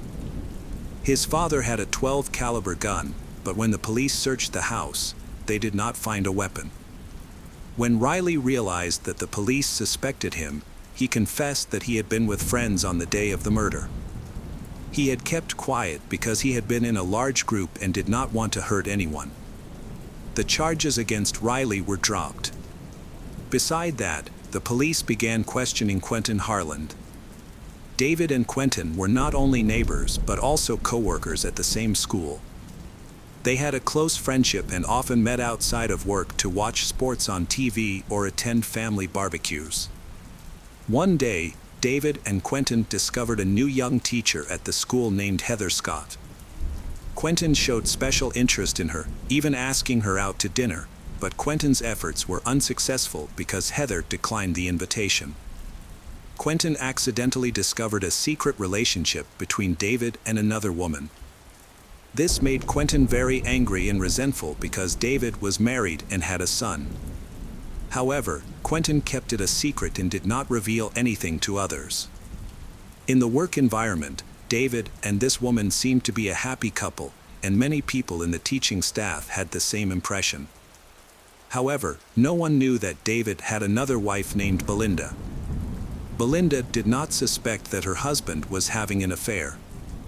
In fact, she even shared with Quentin that she suspected that David was cheating, but Quentin reassured her that David was a good man and could not do such a thing.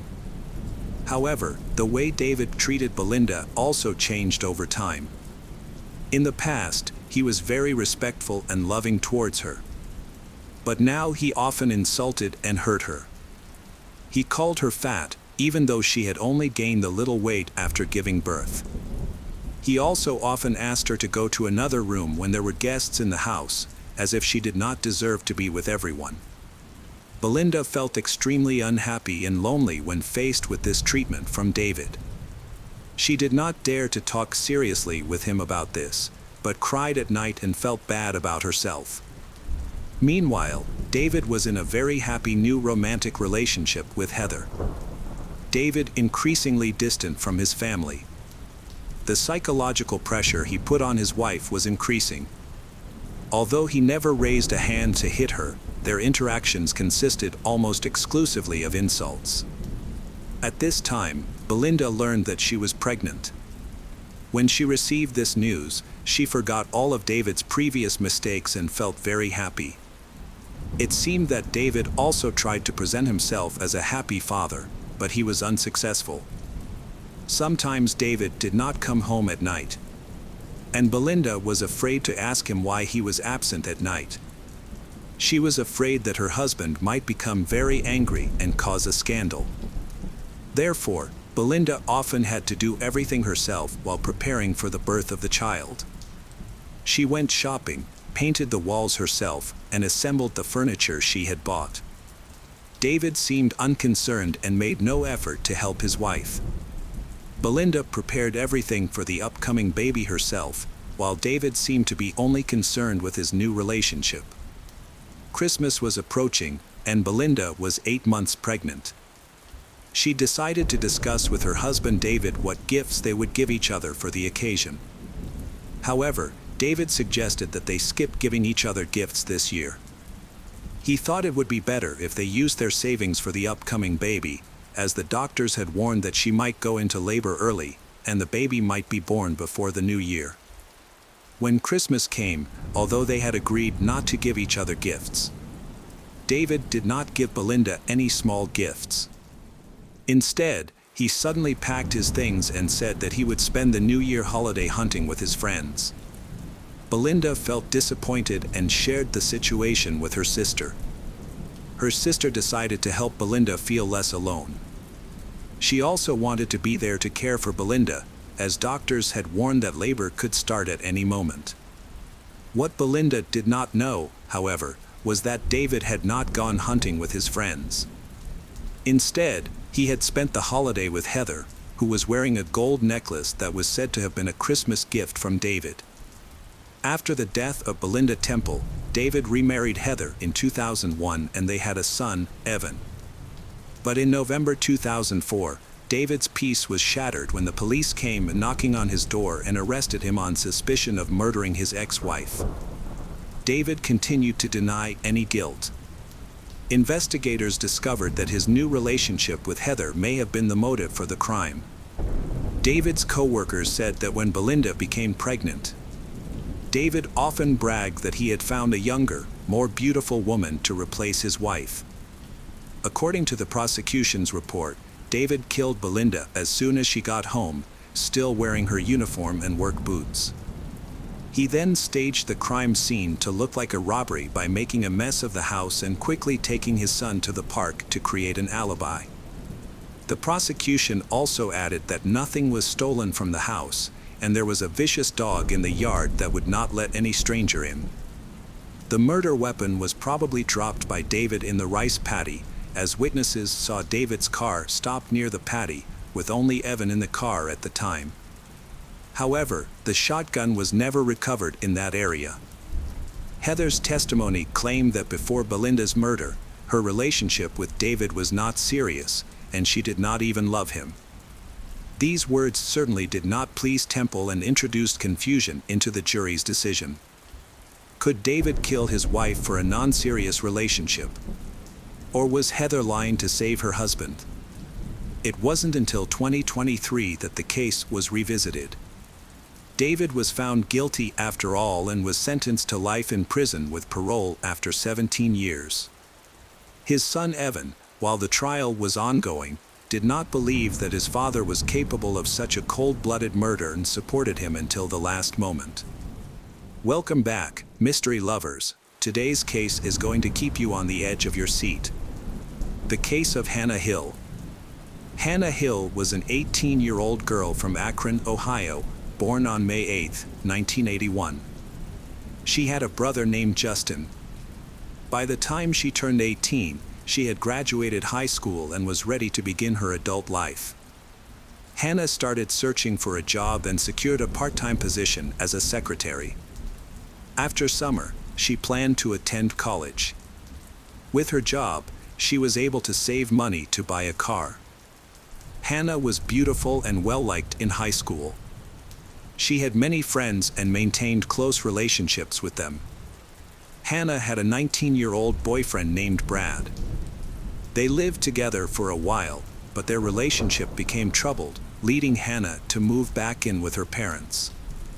A friend later informed Hannah's parents that the couple frequently argued, and these disputes usually ended with Brad hurling insults.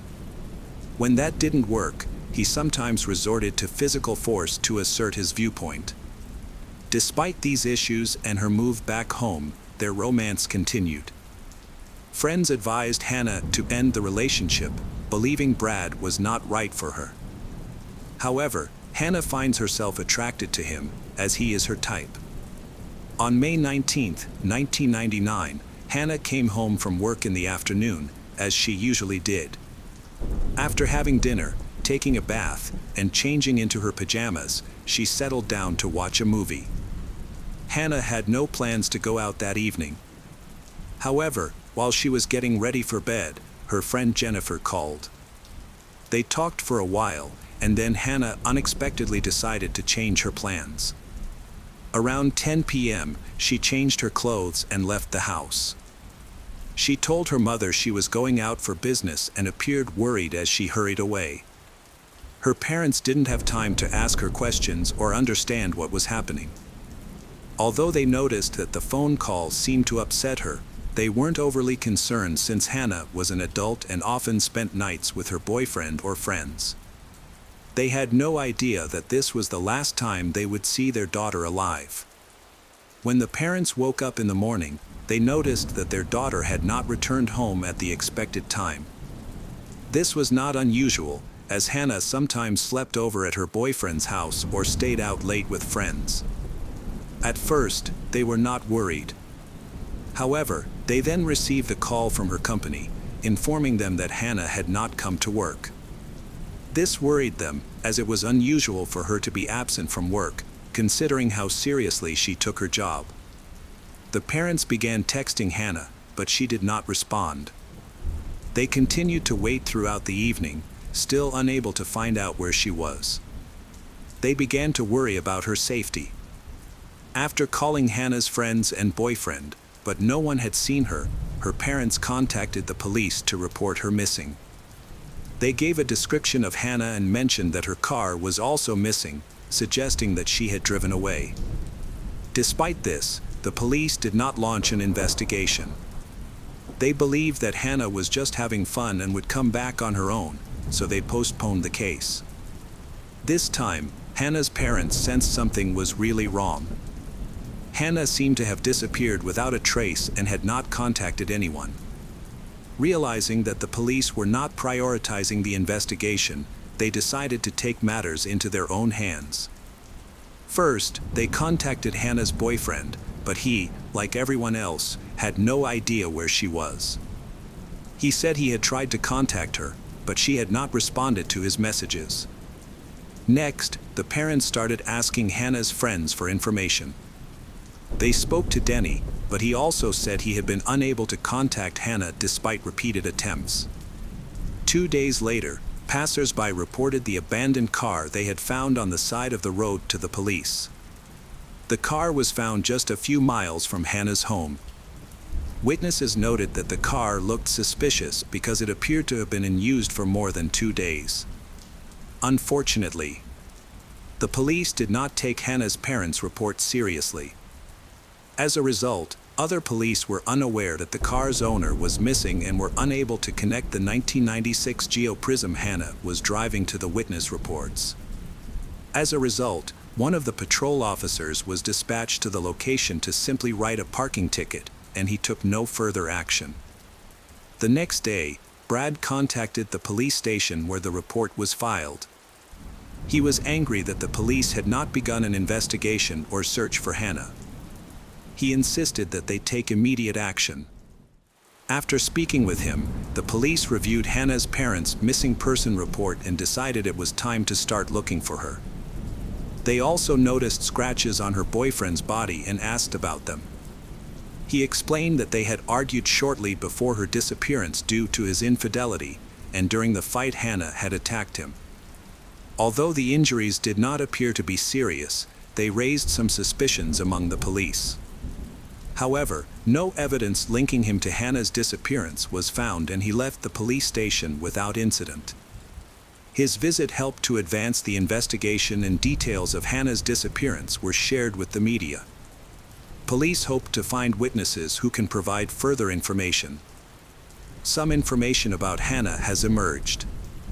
Someone contacted the police after seeing Hannah's car, which was the same car that a patrol officer had been sent to ticket a short time earlier.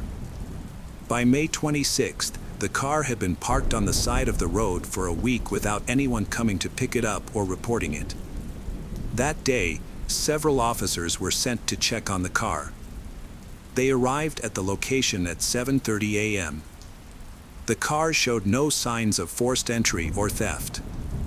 When the officers opened the trunk, they made a horrifying discovery. Hannah's body was inside. This was reported on the news the same day. The body was in a state of decomposition after being in the trunk of a car for a week in hot weather. Hannah was found with her bra pulled around her neck. Her knees were bent and spread, leading police to suspect a sexual motive behind the crime. Hannah had bruises, scratches, and cuts, indicating that she had fought back. Her pager and car keys were found next to her body. Many local residents were outraged that the police did not take her parents' missing person report seriously and did not list her and her car as missing. Hannah remained in the trunk of her car for a week. When a patrol officer arrived to issue a ticket, he did not inspect the car or contact the owner. Many speculate that Hannah may have been alive and the first police arrived and may have been rescued. Even if she had not, the investigation would have begun much sooner, and the passing of a week would have risked losing crucial evidence. Forensic experts conducted an autopsy and determined that the Hannah's cause of death was strangulation. They discovered that she had been gagged, found a white substance on her lips, and noted a bite mark on one of her hands. Her body was covered in bruises and abrasions. Additionally, it was established that she had had an intimate encounter with a man shortly before her death. Forensic experts suspected that she may have been raped based on the positioning of her body, her torn clothes, and the nature of her injuries. It appeared that she had resisted and was strangled before being placed in the trunk.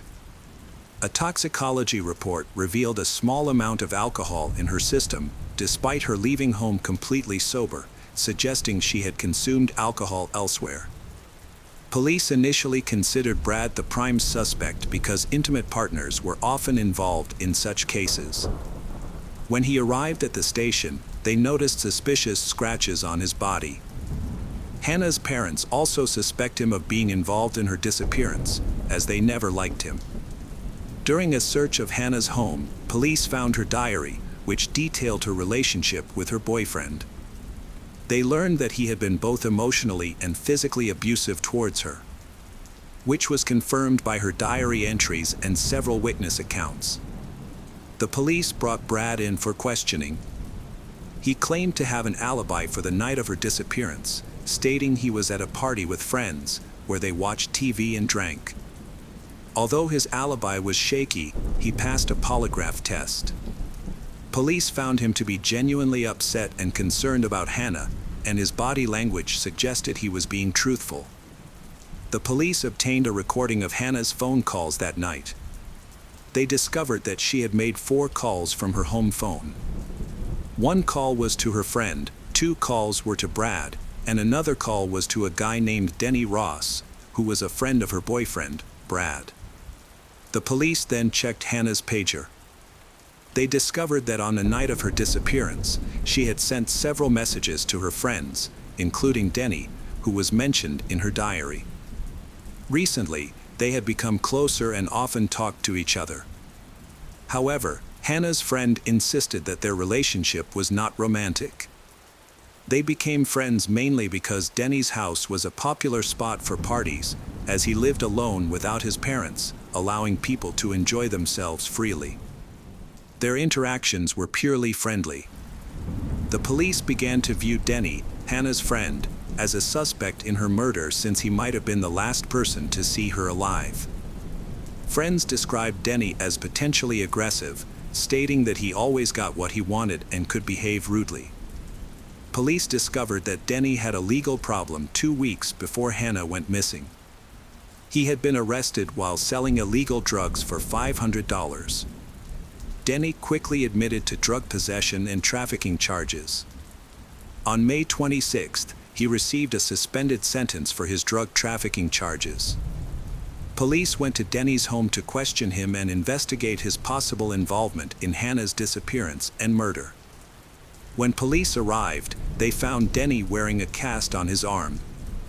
Surprisingly, he was on the phone and told police he was talking to a lawyer. Denny claimed that he had injured his hand in a fight a few weeks earlier. When speaking to the police, he mentioned that Hannah had called him around 11 p.m. on the night she went missing. He also provided a significant amount of new information that he had not disclosed in previous interviews related to the case.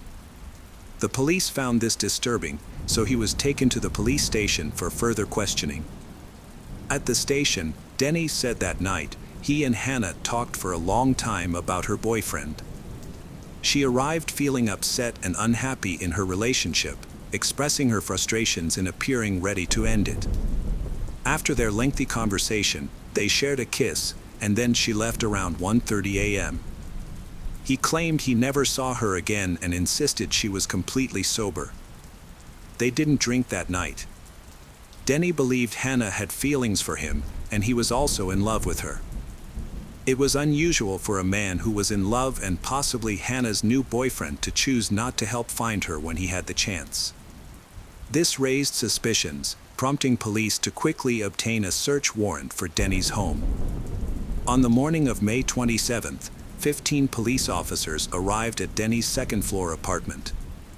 They found several small bloodstains that he could not explain, which was very concerning. Blood samples were sent to the lab for analysis. Outside, under a bush, they found a trash bag. One officer noticed what appeared to be a woman's shoe inside. When the officers opened the bag, they found women's pants, underwear, and shoes, all of which were stained with blood. It was confirmed that these items belonged to Hannah and had her blood on them. One of the police officers reported hearing a noise outside the window while he was going up the stairs. At that moment, Denny reportedly threw the evidence bag onto the street. Denny was later arrested. However, he maintained his innocence. His father hired the city's top lawyers to defend him in court. The defense team carefully reviewed the case file and the evidence gathered during the investigation. By this time, a collection of evidence had been compiled. Along with Hannah's DNA, traces of Denny were found in a garbage bag. The white residue on the Hannah's lips contained his DNA, and a bite mark on her neck matched Denny's dental impressions. Male bodily fluid was found on the Hannah, but after being there for a week, it was no longer suitable for analysis. Police believe that Denny not only killed her but also attacked, forced, and raped her. The defense argued that Denny's DNA found on Hannah's lips and the bite mark did not prove that he had killed her. It only showed that they had intimate contact. Furthermore, the defense emphasized that the police mishandled the initial investigation, leading to a lengthy delay in locating Hannah's disappearance. Instead of finding her within hours of her parents reporting the incident, it took police a week. To cover up their negligence, the attorneys argued the police tried to charge the first person they encountered. The attorneys noted that the police did not interview enough potential witnesses and did not look for other suspects, focusing only on Denny. The attorneys said that several bags of fast food were found in Hannah's car and that Hannah had stopped at a fast food restaurant shortly before her death. However, the police did not go to the restaurant to interview the staff. It is possible that Hannah encountered a dangerous person during her trip to the restaurant, leading to the attack and subsequent death. The defense argued that the blood found at Denny's house did not belong to Hannah, and that it was unreasonable to think that Denny with a broken arm could have raped and murdered a girl in his own home, since he could not have overpowered her with such an injury, especially given the complete lack of DNA evidence linking him to the victim's car and the evidence bag. The attorney argued that someone had intentionally framed Denny. The police have a different opinion.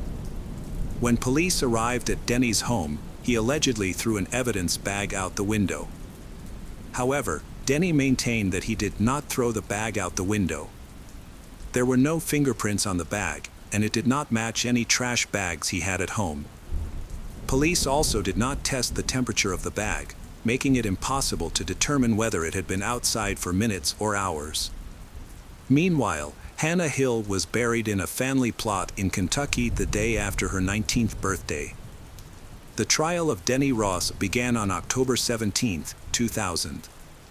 Hannah's friend, Jennifer Edwards, was the first to testify.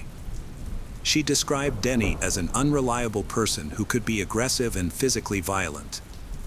Jennifer said that after Hannah disappeared, she visited him.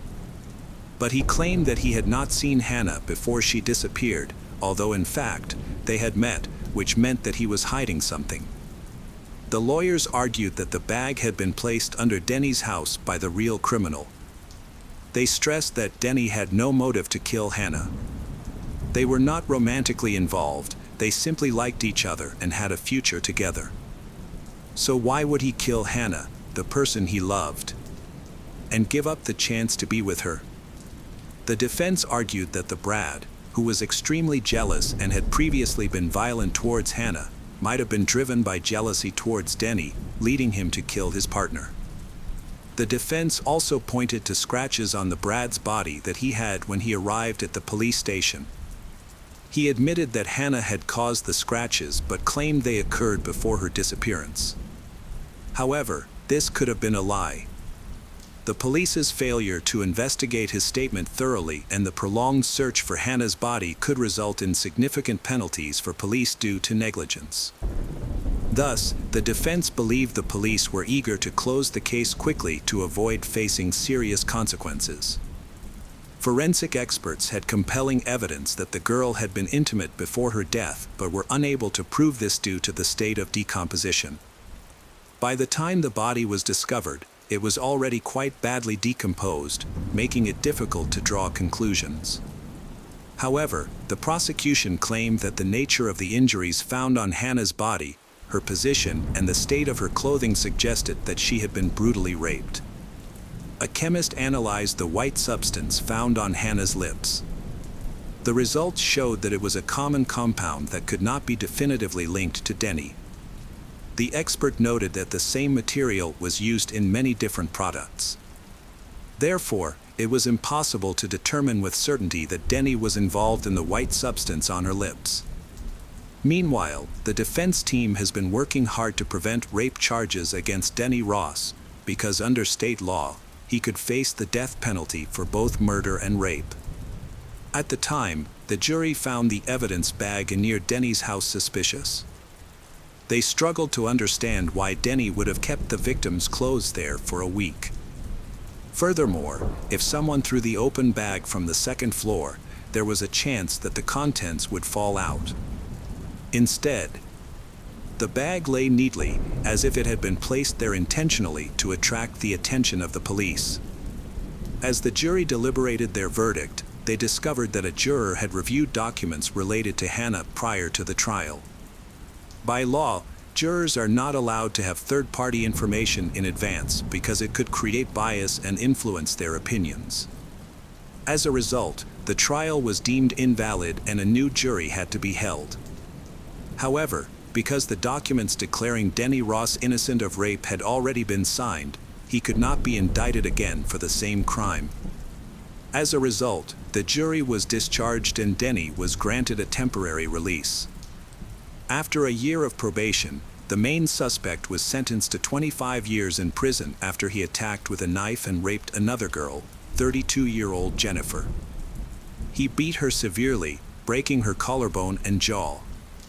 The girl pretended to be dead so that he would leave. She immediately contacted the police afterward. It is unknown whether he would have killed her if he had noticed signs of life. Investigators thought that she was very lucky, as Jennifer bore a strong resemblance to the deceased Hannah.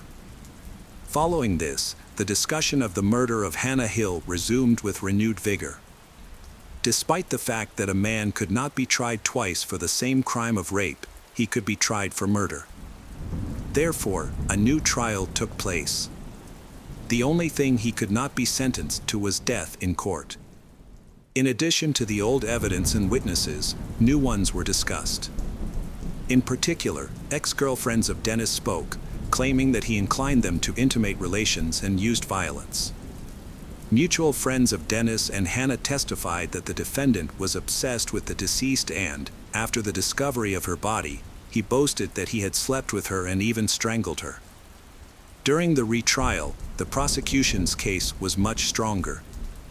DNA testing had advanced significantly since Hannah's death, allowing experts to detect Dennis's DNA in drops of blood on Hannah's trousers and underwear.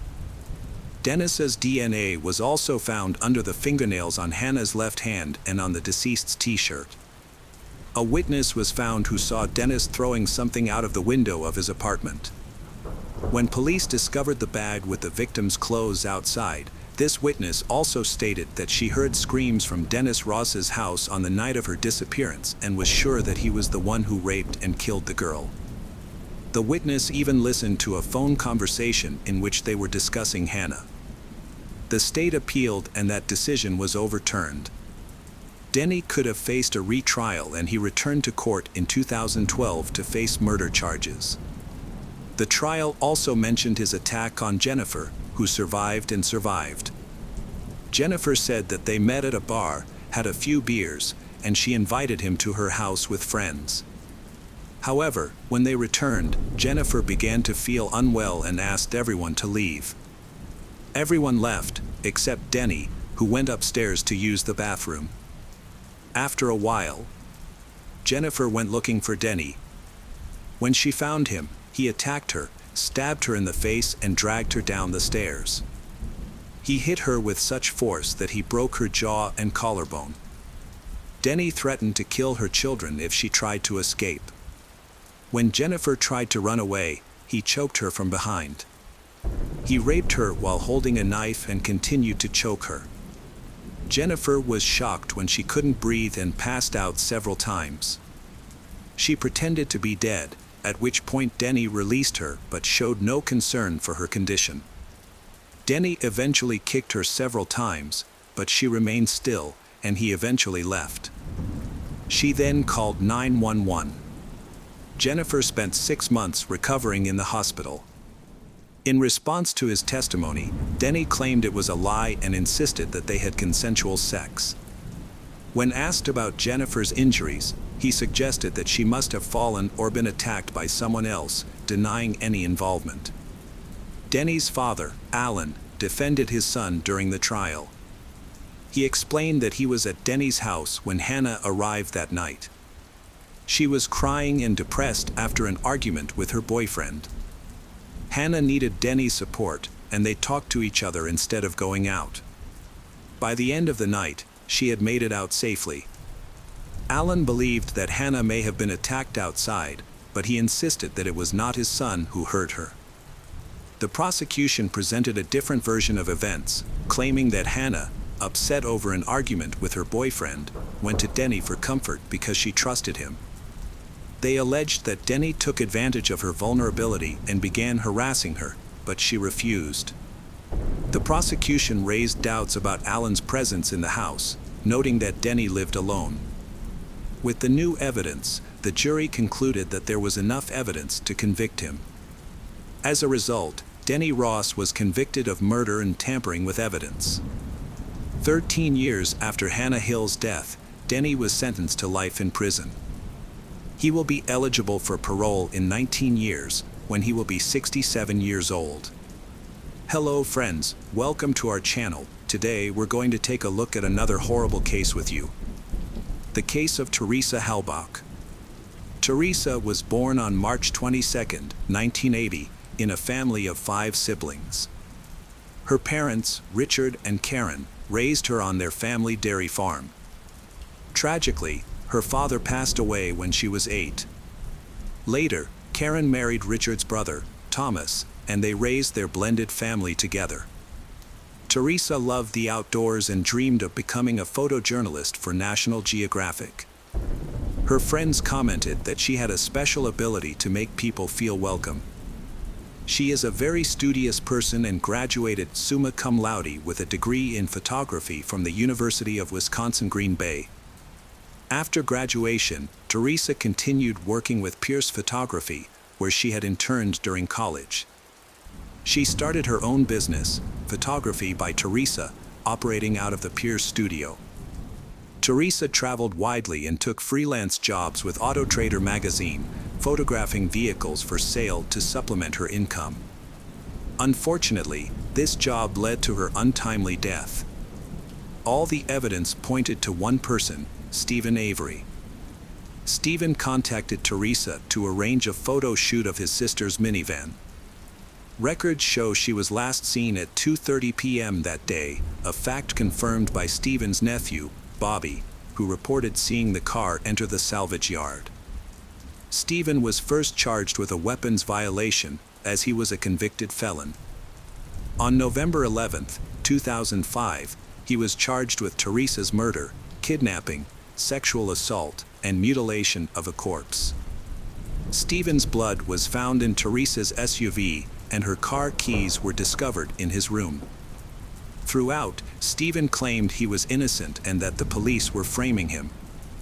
At the time, He was involved in a $36 million civil lawsuit against Manitowoc County. Stephen Avery, born on July 9, 1962, is from Manitowoc County, Wisconsin. He grew up with his two brothers, Charles and Earl, and his sister Barbara, raised by their parents, Dolores and Alan. He dropped out of high school, and it was reported that he had an IQ of 70. He had several run-ins with the law. In 1981, Stephen spent 10 months in jail for burglarizing a bar. The following year, he was convicted of animal cruelty for pouring gasoline on his pet cat and throwing it into a bonfire, for which he served an additional 9 months. In 1985, he threatened his cousin, Sharon Morris, by chasing her out onto the street and pointing a gun at her, allegedly because he wanted her to stop spreading rumors about him. Sharon filed a report accusing him of repeatedly leaving naked and waiting in the front yard. Although he received a 6-year sentence for this crime, but then he was granted bail. Next was a case of mistaken identity, causing him to suffer an unjust prison sentence of nearly 20 years. On July 29, 1985, Penny Bernson reported that she was attacked and assaulted while walking on the beach near Two Rivers. The police thought the description of suspect she provided closely matched Stephen. He was then arrested and charged with the attack on Penny. A state-appointed forensic official testified that a hair found on Stephen's shirt was consistent with that of Penny. This evidence led to his conviction in December 1985, despite 16 witness statements and a time-stamped receipt proving his whereabouts at the time of the attack. Stephen was convicted of rape and attempted murder and was sentenced to 32 years in prison. He maintained his innocence and appealed in 1987 and 1996, but both appeals were denied by the higher courts. In 2001, Stephen contacted the Wisconsin Innocence Project, which took on his case. In 2002, DNA evidence proved his innocence, and Stephen was exonerated. It was later discovered that the suspect in Penny's attack was Gregory Allen, and he confessed in 1995. Gregory and Stephen looked very similar, and although Gregory committed a similar crime in the same area and was under police surveillance, but he was not considered a suspect.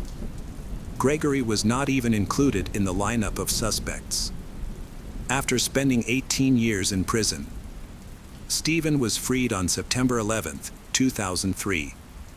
He then filed a $36 million civil lawsuit against former Sheriff Thomas Kukurek and former District Attorney Dennis Vogel. His freedom, however, would not last long. When Teresa was reported missing, searches were conducted at the junkyard, the last place where she had been seen, as confirmed by Stephen's nephew, Bobby Dassey. Stephen claimed that he had spoken to Teresa when she came to take pictures, and then she left. In addition to the bone fragments, the SUV keys, and the blood found in a car, a bullet with Teresa's DNA was discovered in the garage. While in jail, Stephen's younger nephew, Brendan Dassey, was also questioned about the murder. Brendan, who was 16 years old at the time, was questioned by police without his parents or lawyer accompany. He confessed to investigators that first he and Stephen assaulted Teresa and then murdered her. They burned her body to destroy the evidence. Brendan was charged in March 2006 as an accessory to the murder. He later recanted his confession, claiming he was coerced by detectives. Brendan was charged with the same crimes as Stephen, even though there was no physical evidence linking him to the crime scene. Stephen was convicted in March 2007 and sentenced to life in prison without parole. Later that year, Brendan was also found guilty and given a life sentence, with the possibility of parole in 2048. This murder case did not have a clear solution and caused much controversy after the conviction. A petition urging the White House to pardon Stephen and Brendan collected over 128,000 signatures but ultimately had no effect. The White House clarified that, since the convictions occurred in a state court, the president lacks the authority to issue pardons. Many people, including Stephen and Brendan's families, believe in their innocence and hope the real killer of Teresa will be found. Stephen's ex-fiancée, Sandy Greenman, also believed that he is innocent. She started a Facebook page to raise awareness about the case, describing him as a model man. She expressed frustration that people wrongly portray Stephen as perpetually violent, but which is not true. Most notable, however, is the support of Kim Kardashian. As a socialite, she used her position to help Case get a fair trial. After learning about the case through social media, she became interested. Despite her attempts to appeal to the governor, also has no effect. However, she remains determined to seek justice for both Stephen and Brendan. On the other hand, some people believe that Stephen is the suspect, including Jody Stakowski, another ex-fiancée of his. Initially, Jody supported Stephen's innocence. Later, she confessed that she lied and it was all an act. In an interview with Nancy Grace, Jody claimed that Stephen had threatened to kill her, her family, and a friend. She alleged that he wanted revenge on women after he was wrongfully convicted in Penny's case. She stated that Stephen was the one person she couldn't trust and that he was a monster. To avoid a conflict of interest, Manitowoc County handed over the case to neighboring Calumet County. However, as part of the agreement, Calumet County was allowed to utilize Manitowoc County's resources, including personnel. A Manitowoc County Sheriff's deputy found a key in Stephen's room after multiple searches. The defense team alleged that the blood evidence discovered in the car was actually taken from a vial containing Stephen's blood from a prior conviction. They claimed that the blood vial had been tampered with, citing a visible puncture hole on the stopper. However, the prosecution disputed this claim by testing the blood for a preservative typically found in stored blood samples, but not in fresh human blood. The test results showed no presence of the preservative. Stephen's defense team presented an expert witness who testified that a negative test result for the preservative did not mean it was absent, as the testing technology itself might be inconclusive. Brendan Dassey, who was 16 years old at the time, he was interviewed without a lawyer or parent present. Notably, Brendan had an IQ of 73, indicating intellectual disability, which may have made him more vulnerable to suggestion during questioning. Police used the Reed technique, a method that has been criticized as coercive, raising concerns about the reliability of Brendan's testimony. The Reed technique has faced criticism for leading to a high number of false confessions, particularly among juveniles and individuals with mental impairments. This method aims to make suspects feel comfortable with their interrogators, ultimately encouraging them to confess. During the interrogation process, suspects are presented with evidence that proves their guilt. In Brendan's case, he initially agreed with the interrogators but later retracted his confession. He claimed that his initial defense team worked with the prosecution to coerce a confession from him, which he later denied. Stephen and Brendan have repeatedly appealed their convictions, but have been denied each time and remain in prison. Their defense teams have made extensive efforts to secure retrials, but so far have been unsuccessful. However, Brendan is now being represented by Professors Laura Nyroder and Stephen Drizzen from the Northwestern University Center on Wrongful Convictions of Youth. Despite encountering numerous obstacles, they continue to pursue appeals on his behalf. Stephen Avery's decision to hire Kathleen Zellner as his lawyer has greatly affected his case. It has raised concerns about the accuracy of the prosecution's claims. His previous lawyers, Dean Strang and Jerry Buting, have leveraged their newfound fame to promote the case and raise awareness about Stephen. Kathleen Zellner, a highly accomplished trial lawyer, has successfully overturned 19 wrongful convictions. Her meticulous approach and relentless pursuit of justice resulted in the discovery of crucial missing evidence, helping to exonerate her client. Kathleen quickly got to work after being appointed to Stephen's defense team, and she believes in her client's innocence. One of the first things she wanted to clear up was the confession of Joseph Evans Jr., a Wisconsin inmate serving a life sentence for killing his wife. He claimed that he was also behind Teresa's death and trying to frame Stephen. However, Kathleen rejected Joseph's claim, viewing it as a blatant attempt to gain attention. Joseph had previously sought attention by writing a lengthy letter to the media, said that he had overheard Stephen confessing to the crime. This time, Joseph was probably motivated by the prospect of getting some bonus money, which he could use to improve his life in prison. As a result, his claim is not being considered credible. In August 2016, Kathleen filed a motion requesting new scientific testing, offering to pay for it herself. Her goal was to gather evidence to prove that Stephen was wrongly accused. The testing aimed to analyze 3 separate burn pits, which allegedly contained human remains. A notable discovery was a human pelvic bone fragment, which had been previously given to the family Teresa as part of her remains. Kathleen argued that this bone was planted in Stephen's burn pit.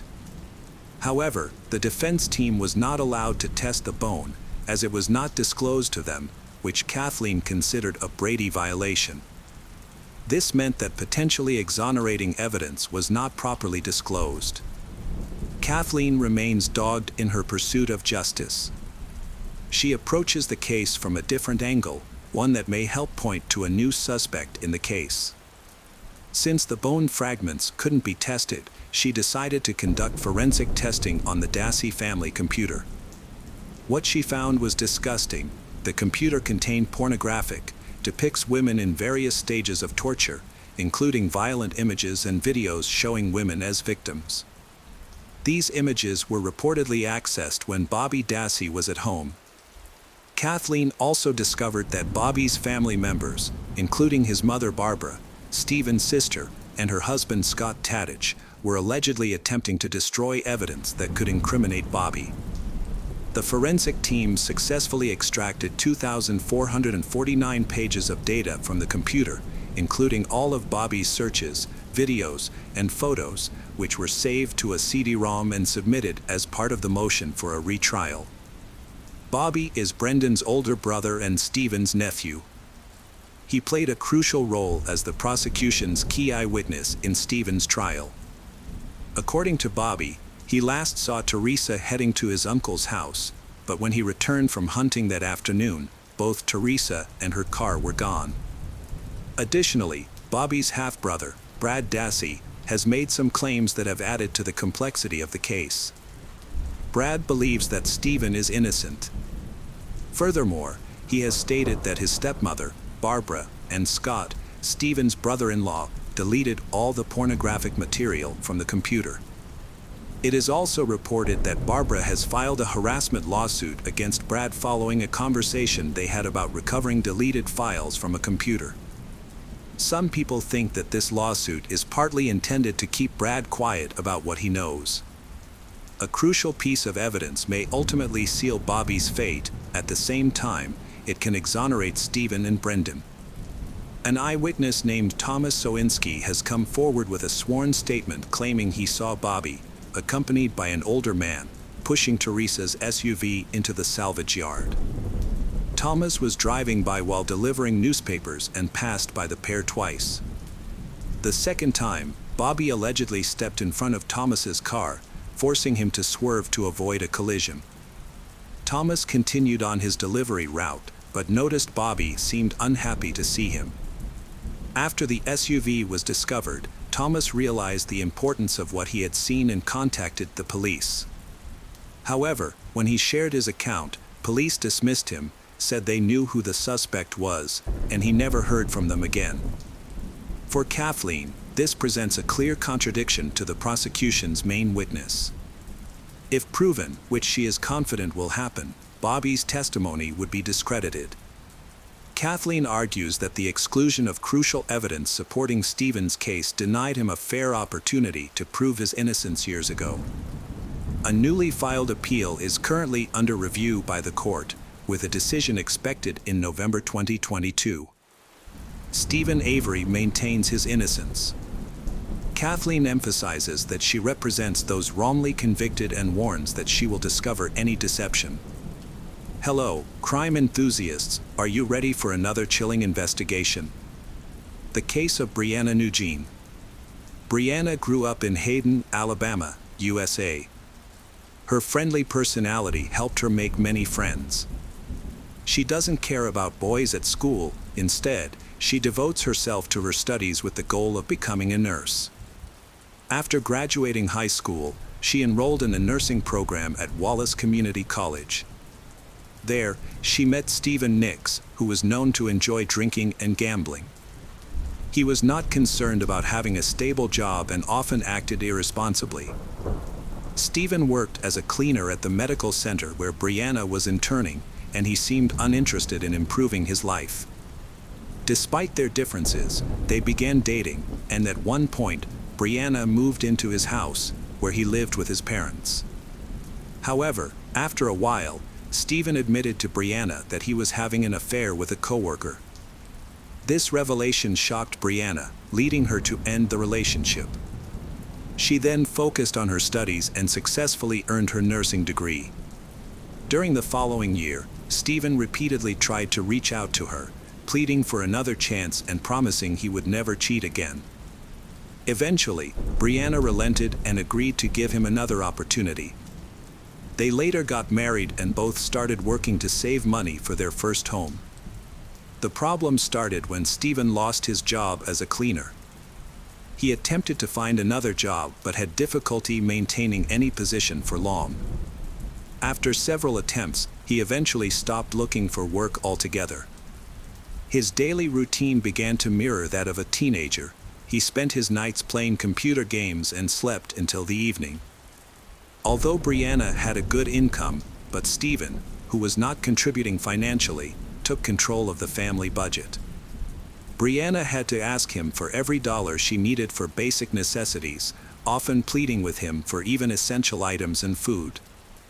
However, Stephen didn't control his spending, so he ended up in debt of about $50,000. To address this issue, he persuaded Brianna to declare bankruptcy. At that point, he had such control over her that she felt she couldn't refuse. In 2019, they went through with this plan, and the debts were eliminated, but it took a big toll on Brianna, leaving her morally exhausted. The stress caused by Stephen led her to depression, requiring expensive medications. After a few months, she was offered a life insurance policy at work, which depended on her income as a nurse. When she brought it up to Stephen, he agreed it was a good idea. By February 2020, Stephen was still unemployed and was heavily reliant on Brianna. She started to suspect that he might betray her again and feared he was using illegal drugs. To protect herself, Brianna hid her medications from him, but he continued to control her finances and her life. She felt trapped in a toxic relationship and was unsure how to escape, fearing her parents would judge her for wasting time on someone unworthy. Ultimately, she only confided in a few close friends and her sister, sharing her intention to file for divorce. On March 2, 2020, around noon, Stephen called 911, claiming he found his wife, Brianna, unresponsive in the bathroom. The dispatchers instructed him to perform CPR, but throughout the call, he made no attempt to help his wife. Instead, he focused on telling his version of incident while ignoring their instructions. 5 minutes later, when paramedics arrived, a county sheriff's deputy and some of Stephen's family members were already present. It was unusual that an officer, who was supposed to be half an hour away from the incident, arrived even before the paramedics. The Stephen family lived far away, yet they arrived at his house very quickly. Soon after, Brianna's relatives also arrived. Stephen called his mother and sister at 12:20 p.m. after the ambulance had arrived. He informed them that Brianna had ended her life and said he had witnessed similar things in the past. His family was shocked and rushed to the house. The medics tried to revive Brianna, but it was too late. By the time the ambulance arrived, she was already cold, indicating that she had been dead for several hours. A syringe with an 18mm needle was found nearby, leading to speculation that Brianna may have died from an overdose of illegal drugs. Stephen explained that his wife's body had already cooled down when he found her. He said he was preparing to go outside when he heard a loud noise from the bathroom, which sounded like something had fallen. He dismissed it, thinking it was just mobile phone. After going shopping and returning about an hour later, he went upstairs and found his wife lifeless. Brianna's family rejected the idea that her death was due to an overdose. They frequently communicated with her and did not see any signs of substance abuse.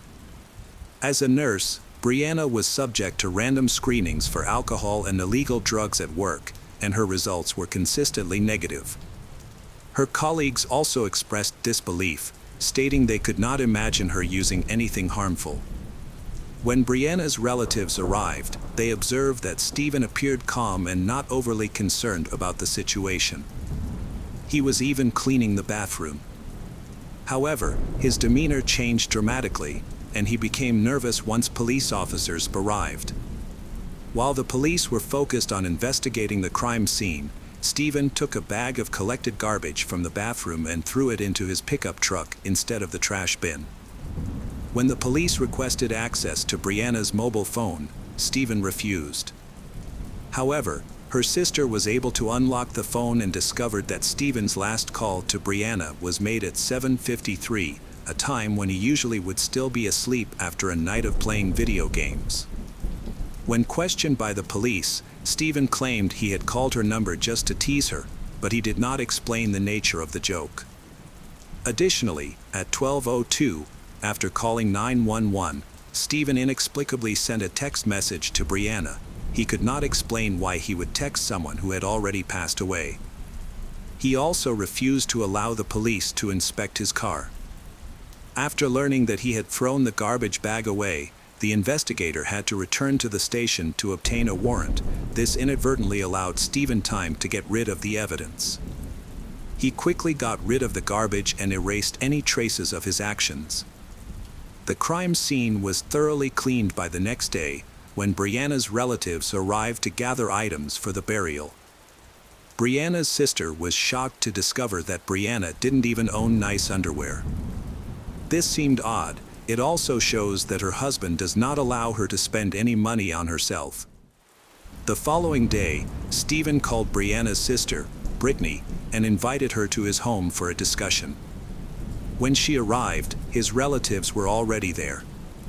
He showed her 2 empty bottles of opioid painkillers and a bag of syringes. Stephen claimed he found these items in a drawer of Brianna's belongings, suggesting she died from a drug overdose due to a long-standing addiction. However, this medication can only be prescribed by prescription, and it certainly does not belong to Brianna. Brittany was sure that Stephen was lying. After Brianna's death, Brittany and her mother went through Brianna's things and didn't find anything missing. They would have been aware if anything was gone. Then, Stephen showed Brittany another drawer that had Brianna's underwear in it. He claimed to have found more evidence there that Brittany and her mother had overlooked. At that point, Brittany started to think that Stephen might have been involved in Brianna's death, and she no longer wanted to listen to him. Brittany went to the funeral home to style her deceased younger sister's hair and makeup, Brianna, despite strong objections from Stephen's family. Upon arriving, she quickly realized why they were so concerned. She discovered her sister's body covered in numerous fresh bruises and over 80 injection marks, some new and others starting to heal. At the time of her death, Brianna was a certified nurse and knew how to administer injections properly. If she had a secret substance addiction, her level of bruising is also not normal. Additionally, some injection sites were located in where Brianna couldn't have reached herself without assistance. They also found signs of trauma on her palms, resembling defensive wounds. The condition of the needle marks indicated they were inflicted about 8 to 12 hours before her death. The nature of some injuries suggested that someone had restrained Brianna while administering the injections.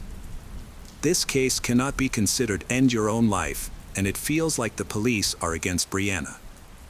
Brittany was able to take several photos of the Brianna body before being removed from the funeral home. She collected crucial evidence indicating that Brianna had died a tragic death. Brittany suspected that Brianna's husband, Stephen, was responsible. At Brianna's funeral, Stephen did not speak to anyone or offer any greetings. He attempted to fake tears but ultimately had none, and many attendees noticed he appeared very unnatural. Several witnesses said Stephen bragged about connections that could help him evade justice, he even speaking with a mourner who turned out to be a police officer from another city, but he quickly ended the conversation when he realized this. At that time, no one was aware that the deputy sheriff who arrived at the scene before everyone else was related to Stephen. Brianna's sister discovered that this deputy was not included in the investigation records, despite having full access to the crime scene. In October 2020, an investigator contacted Brianna's family to inform them that she had been the victim of a crime. The investigator suggested that she may have been killed because she witnessed another crime and was killed as an unintended witness. However, this theory was never confirmed, and the investigation was eventually closed. Stephen continued to live in the home he shared with his late wife, Brianna. Just a few days after Brianna's death, Stephen's longtime mistress moved in with him. They even renamed Brianna's favorite dogs. He received $160,000 in life insurance money from Brianna's death. Stephen rarely left the house and continued to live a childish lifestyle, spending the insurance money on video games, pouring concrete in front of the house, buying expensive car parts, and acquiring weapons and gifts for his lover. Stephen showered lover with lavish gifts, including jewelry and ostrich leather boots. However, he was unable to afford a tombstone for Brianna's until 6 months later, and this only happened after her relatives pressured him to do so. Brianna's family was appalled by his actions from the start. They sought justice for her by filing complaints with the police and other authorities, but their efforts were in vain. The case was closed, labeled as an accident, and no investigation was conducted to gather evidence or identify suspects. Brianna's family continued to appeal to higher authorities, requesting that the police reopen the investigation, but they were told it was under the jurisdiction of a different police station. The Brianna's family is concerned that Stephen's connections are obstructing the investigation. Despite this, Brianna's sister remained persistent, and the case was reopened. Unfortunately, it was soon discovered that all the evidence had been lost, and no thorough examinations had been conducted during prior investigations. Stephen is still withholding crucial case information from Brianna's sister and mother. Although he claims that access to the medical report from the pathologist is restricted until an official conclusion is reached, this is misleading. He is aware of the report's contents, raising questions about his motives.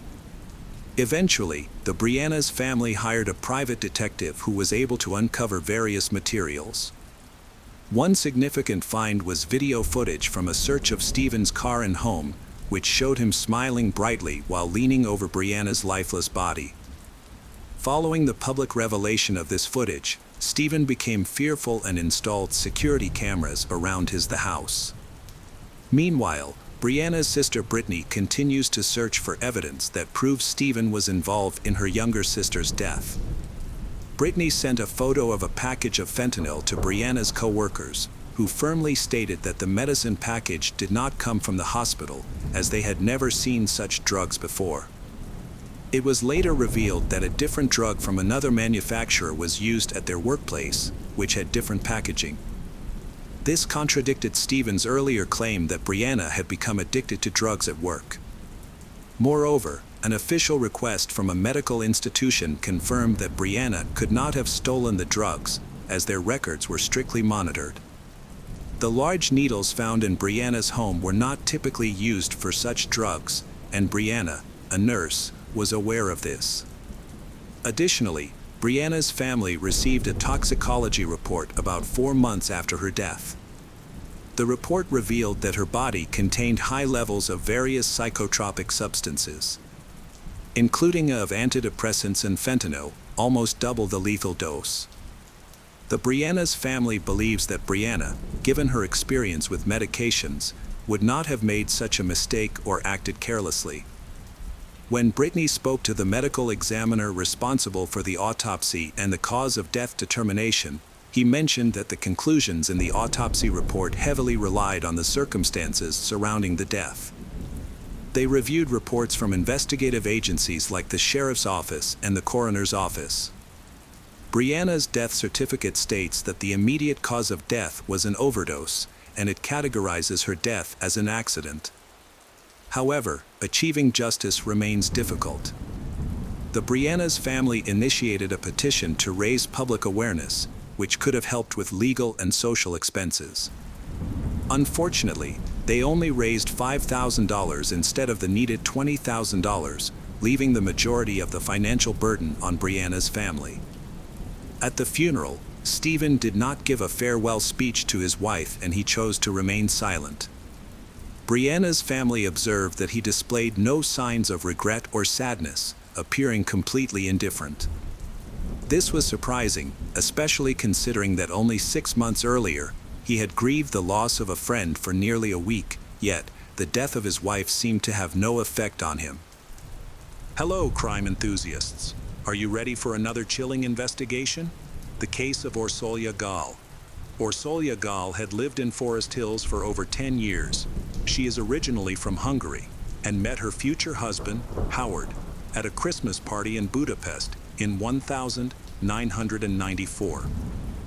At that time, she was 20 years old and had just graduated from business school, while Howard was about to complete his master's degree.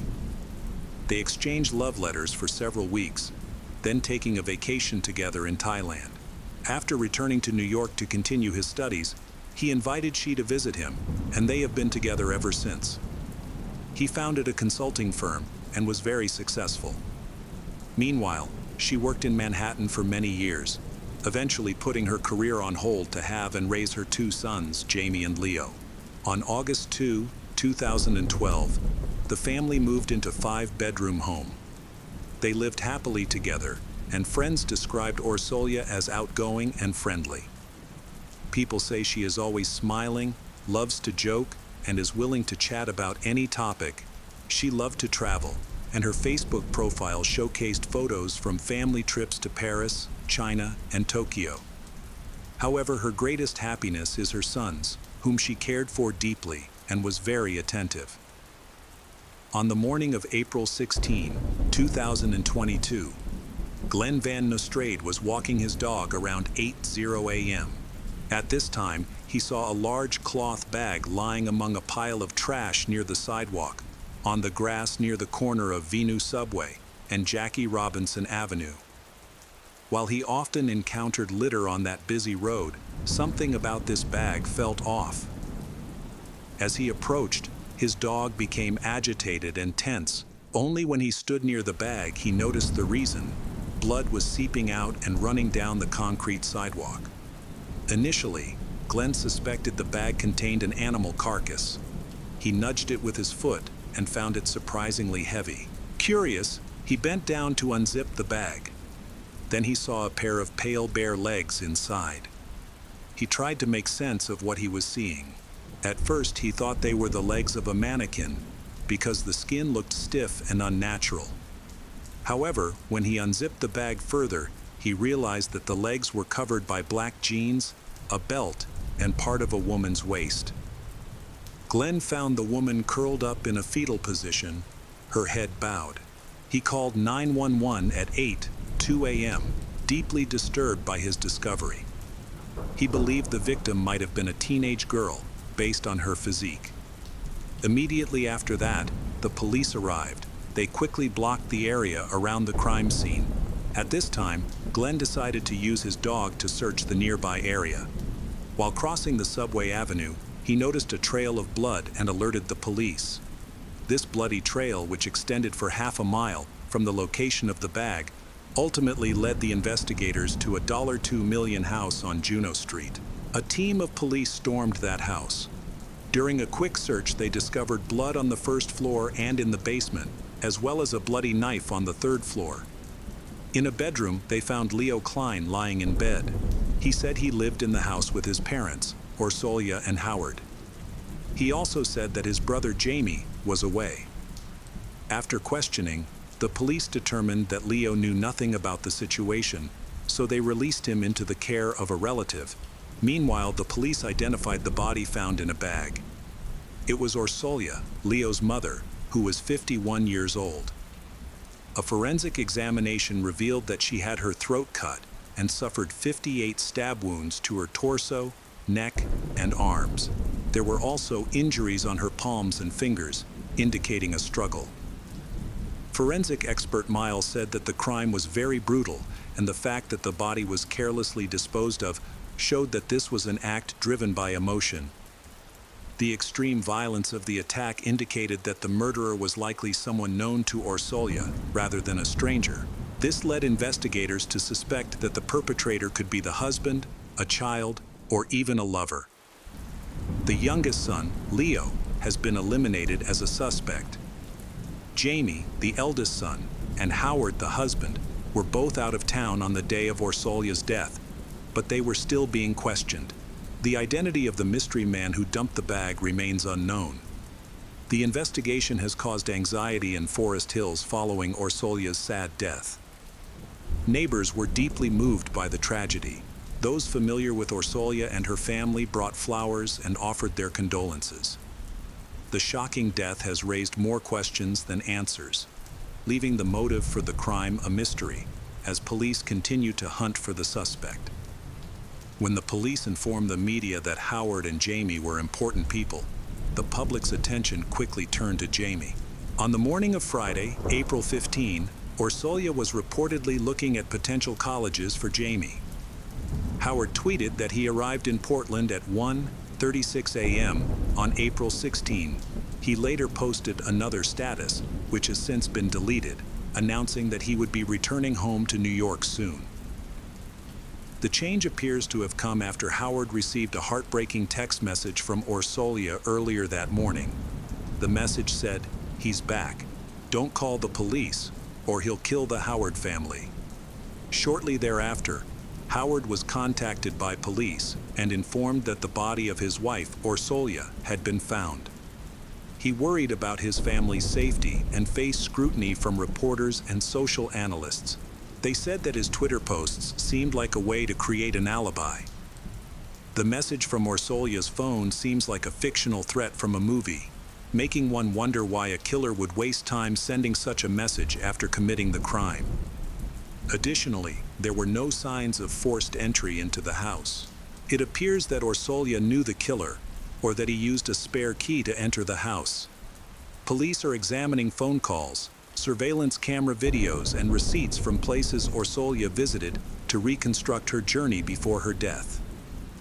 On Friday, April 16, 2022, she planned to go to Manhattan that evening to see an opera at Lincoln Center with friends. However, when checking her phone, the truth was completely different. On the night of her murder, she had been in contact with 3 different men. One of them will accompany her to Lincoln Center. All 3 men are currently under investigation. That night, Orsolia returned home alone by train and stopped by a bar at Forest Hills train station. This is where she often comes to have a drink or a snack after going out. She spoke with the manager, whom she knew well. Police believe Orsolia entered her home at 2:40 a.m., around the same time her attacker gained entry. At 4:30 a.m., he carried her body out using her son's hockey bag. A note found on the refrigerator read, "Find a new handyman." On the night of the murder, Orsolia had spoken with 3 men, one of whom was David Bonola, a 40-year-old handyman who had been working in their home for the past 2 years. He specialized in heating and ventilation. He is married with 2 children. However, 21 years ago, he illegally immigrated to the United States from Mexico. By the time of Orsolia's death, he had become estranged from his family and was living in an apartment in nearby Richmond Hill. Neighbors described he as a night owl who often played guitar or rode his bike after dark, frequently stopping at a local cafe for food. The police discovered that David had a close relationship with Orsolya, as they often communicated over the phone. He frequently left comments and heart emojis on her Facebook photos, often calling her the most beautiful woman. According to the owner of a store across the street from his apartment, he would come in every evening to buy a red rose and even showed the owner a photo of Orsolya, expressing his love for her. The police were aware that she had been in contact with he in early April 2022, just weeks before her murder. The authorities then decided to secretly follow him to look for new clues. 21 years old Olivia Kolinsky had been a barista at a cafe for 3 years, where David was a frequent visitor. Olivia described him as strange and somewhat creepy, noting that he often stalked people. He frequented the cafe multiple times a week, watching the waitresses and baristas closely, making comments about their looks. He also left affectionate notes in the tip jar. He even proposed to 2 of the employees. The cafe staff called the police several times, but he always managed to leave before they arrived. David's passion for YouTube clearly shows his thoughts and desires, mainly revolving around 2 themes, seduction and violence. He has created a YouTube playlist with many videos related to local crime. The playlist also includes many videos about intimacy and women, offering tips on attraction and seduction. One playlist has over 200 videos, all aimed at helping viewers develop their ability to attract women. It is worth noting that he is a man with a rich imagination and a penchant for violence. Then, surveillance cameras captured images of David walking near his apartment with a homemade white bandage on his left arm.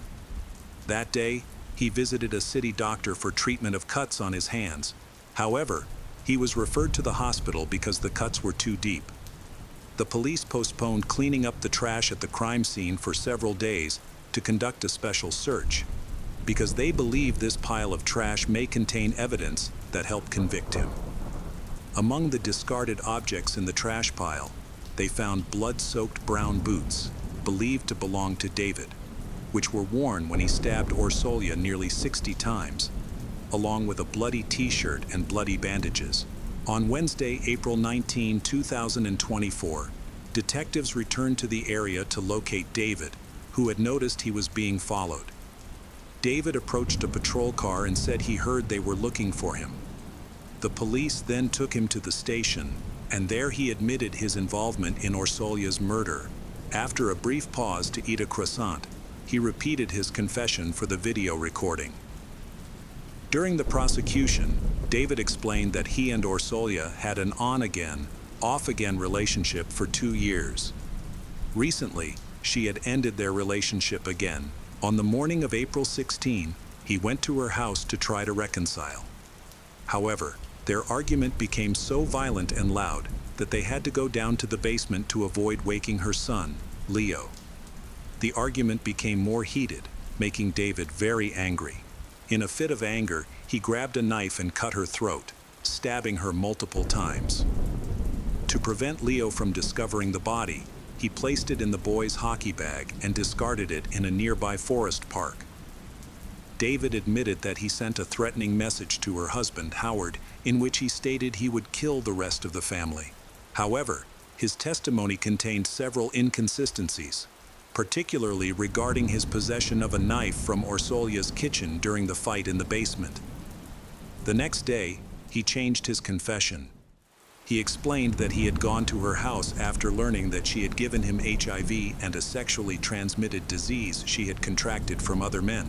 He claimed that he knew she had received a call from another man and was planning to meet that man, which he could not accept.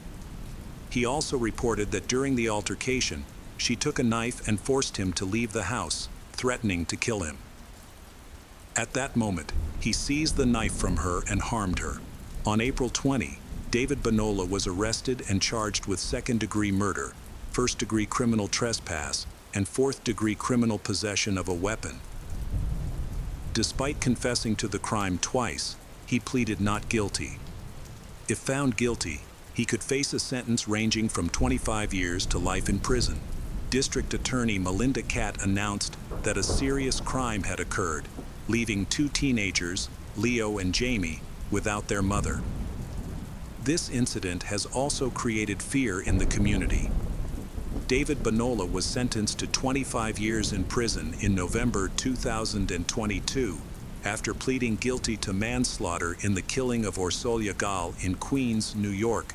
After his prison term, he will be required to serve 5 years of probation. Many believe Orsolya shares some responsibility for her tragic death, stemming from her infidelity.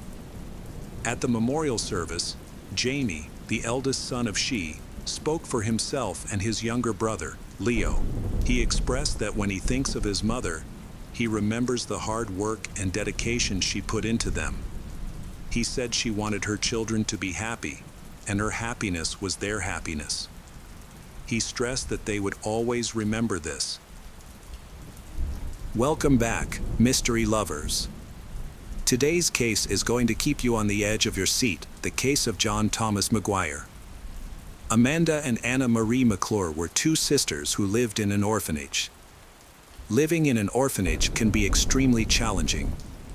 You don't have a place of your own or time to yourself, and if you're unable to stand up for yourself, you're at risk of being bullied by kids who have been there longer.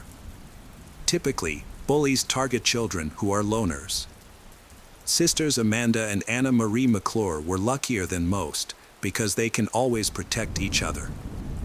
They feel comfortable being around each other and don't try to make friends with anyone.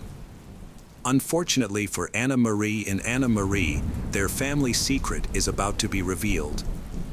Their father, Larry, has been convicted and imprisoned, and this news has been widely broadcast on television by various news sources.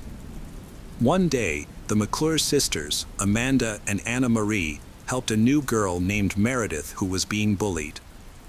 Meredith had been living with her mother, who was addicted to drugs. After her mother's death from an overdose, Meredith was too afraid to call for help and stayed with her mother's body for a few days. It wasn't until a friend visited and found her mother's body that emergency services were called. Meredith soon became friends with the McClure sisters, and the three of them had a lot of fun together. Amanda and Anna Marie never told anyone why they were living in an orphanage.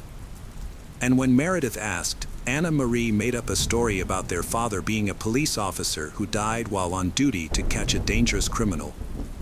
Meredith was so impressed with Anna Marie's story that she told it to the other children at the camp. Overnight, the McClure sisters became heroes and were admired by everyone. Most of the kids in the shelter had parents who had died from substance abuse or were in prison, so the McClure sisters' story made them stand out in a positive way. The sisters' secluded life at the orphanage came to an end when all the children wanted to befriend them. However, this marked the beginning of a difficult period in their lives. A heartbreaking truth comes to light: their father, presumed dead, is actually alive and serving a prison sentence for violence and sex crimes he committed against minors. The sisters' lives became a nightmare. However, they got a second chance when two different families decided to adopt them. This meant they would be living apart, and their bond was eventually broken. Amanda, who had previously worried her adoptive parents. They were worried that she would be single forever, and that not having a biological family had a profound effect on her mental health. Amanda's adoptive parents were relieved to learn that she was in a serious relationship with a man named John Thomas Maguire, who was 38 years old. This would be his second marriage, and he had 2 sons from a previous marriage. What reassured them even more was that John seemed to be a perfect partner and always supported her. He also had a friendly relationship with his ex-wife, which was a good sign for Amanda's future with him. After serving his sentence, Larry McClure was pardoned and settled in Virginia. His first priority was to find his daughters. He went straight to Amanda's foster parents, Glenn and Alex, said hello and introduced himself. He asked to see Amanda and requested her contact information, including her address and phone number. Although Larry appeared disheveled and intimidating, with deep wrinkles and dark circles under his eyes, he didn't seem intoxicated. However, his behavior was not quite right. Glenn, Amanda's foster parent, refused Larry's request but promised to inform Amanda that her biological father was looking for her. Larry was taken aback by the term biological father, but he thanked Glenn and left. Glenn did keep his promise. He told Amanda that her father was free and was looking for her. Amanda was torn, with a part of her wanting to reject her father, given his past mistakes, and another part wanting to give him another chance. Amanda reaches out to her father, Larry, after many years of separation. Amanda initiates the conversation by calling her father, who is overjoyed to hear from her. Larry asks about her well-being, and she shares that she's doing well, married, and happy. Larry was very happy for his daughter and invited her and her husband to have dinner with him. Amanda is initially uncertain about meeting her father, but he senses her hesitation and reassures her by telling her to forget the old grudges, and he has lived all these years with only one thought: to see her and Marie. This suggests that Larry has been thinking about his daughters and wants to see them again. Larry's meetings with Amanda and John led to their introduction to the world of illegal substances, which he manufactured himself in his camper. Initially, their financial situation was stable, but Larry manipulated them into funding his substance production. As their addiction deepened, they both lost their jobs. Larry persuaded John to register as a drug addict to receive $180 in state assistance. However, this amount was insufficient to support their habit, and Larry continued to exploit them for money. Meanwhile, Larry met Anna Marie and repeated the same pattern, getting her hooked on substances and taking her money. Amanda and John's situation spiraled out of control. They accumulated huge debts, lost their house, and were forced to move into Larry's camper. John's parents, who were unaware of the situation, were told that they was going on a trip together. In reality, Amanda and John had become entrenched in a cycle of substance abuse and alcohol consumption with Larry, and John's parents have never heard from their son since. On Valentine's Day, John, still reeling from the effects of substance abuse, planned a romantic evening for his wife Amanda at the family circle. He cooked a fancy dinner, inviting Larry and Anna Marie to join them. However, under the prolonged influence of the drugs, a disturbing situation unfolded. Amanda and Larry, who were supposed to be father and daughter, began to develop an inappropriately close relationship. Sadly, John was unaware of this, and as a result, he became redundant in their twisted relationship. During the meal, John spoke very many warm words to Amanda, which made Larry extremely anxious. As the tension increased, Larry interrupted John's speech and asked if he could be completely honest with his wife. John agreed, and Larry suggested a game. They tied John's legs and instructed him to answer truthfully about his life. Initially, the questions covering topics like childhood and school. However, under the influence of drugs, Larry began to accuse John of being an undercover FBI agent. When John denied this, they hit him. Although John begging for mercy, but he was ultimately struck on the head with a bottle of wine, the same wine he had brought for the family dinner. Over the course of 2 days, Larry, Amanda, and Anna Marie subjected John to torture while using illegal substances. When they thought it was time to end things, Amanda put a black bag over John's head and tightened it around his neck until he stopped breathing. They buried John in the backyard and then celebrated the engagement of Larry and Amanda, father and daughter, with more drugs and alcohol. On the 3rd day, their mental health worsened. They began to hallucinate, seeing John's ghost, hearing police sirens, and imagining that the ground where they buried John was disturbed as if he might escape and report everything to the authorities. The situation was chaotic, but the father and daughters still decided to take more drastic action. They dug up John's body, checked his pulse, and examined his pupils' reaction to light, even though he showed clear signs of decomposition. This, however, did not convince them that he was truly gone. In a frantic bid to prevent John from coming back to life, they dismembered his body with a wood axe and drove aspen stakes into each piece. They then buried the remains in different locations and covered them with lime to accelerate the decomposition process. 3 weeks later, Larry and Amanda got married. To conceal their relationship, Larry changed his name. The new family aimed to start afresh, moving to Kentucky. They promised each other to stop using illegal substances for good. To avoid suspicion, they even hung an American flag over their front door, just like their neighbors did. By this time, John's ex-wife and parents were becoming increasingly concerned about his lack of contact. In 2019, John's mother even filed a police report regarding his disappearance. Meanwhile, Larry failed to inform the police about his move to another state, which violated his probation terms and led to his return to prison. Larry's mental state deteriorated, especially after long-term substance abuse and alcohol use. This sent him into rehab, leading to anxiety and confusion between what was real and what wasn't, reflected in his disturbing behavior. Larry suspected that the parole violation was merely a pretext for authorities to search his backyard for John's remains. He felt an urgent need to contact Amanda or Anna Marie and instruct them to dig up the body parts and rebury them far from their home. Since all prisoner calls are monitored, he had to find a discreet way to communicate this information. Larry meticulously prepared a speech to convey his message, but ultimately, he was denied the opportunity to make calls. Unable to cope with the situation any longer, he decided to confess to the police. Larry thought that if he confessed to the murder before being charged, he might avoid the death penalty. He even considered blaming his daughters to make his situation better. However, the police officer did not believe him. First of all, what murder? What body parts were buried in the backyard? What crazy idea did this man have? Legally, they had to verify his claims. Initially, the police planned to conduct an investigation. They took his statement, and they found out that John was indeed missing. A police unit was sent to Larry's house.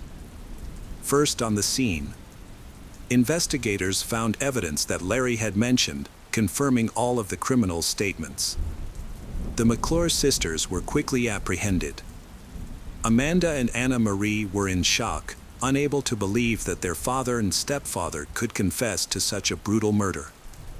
They were even more stunned to learn that Larry was trying to portray himself as an innocent bystander, claiming in his testimony that it was his daughters who killed John, and he was just unwittingly involved in the crime.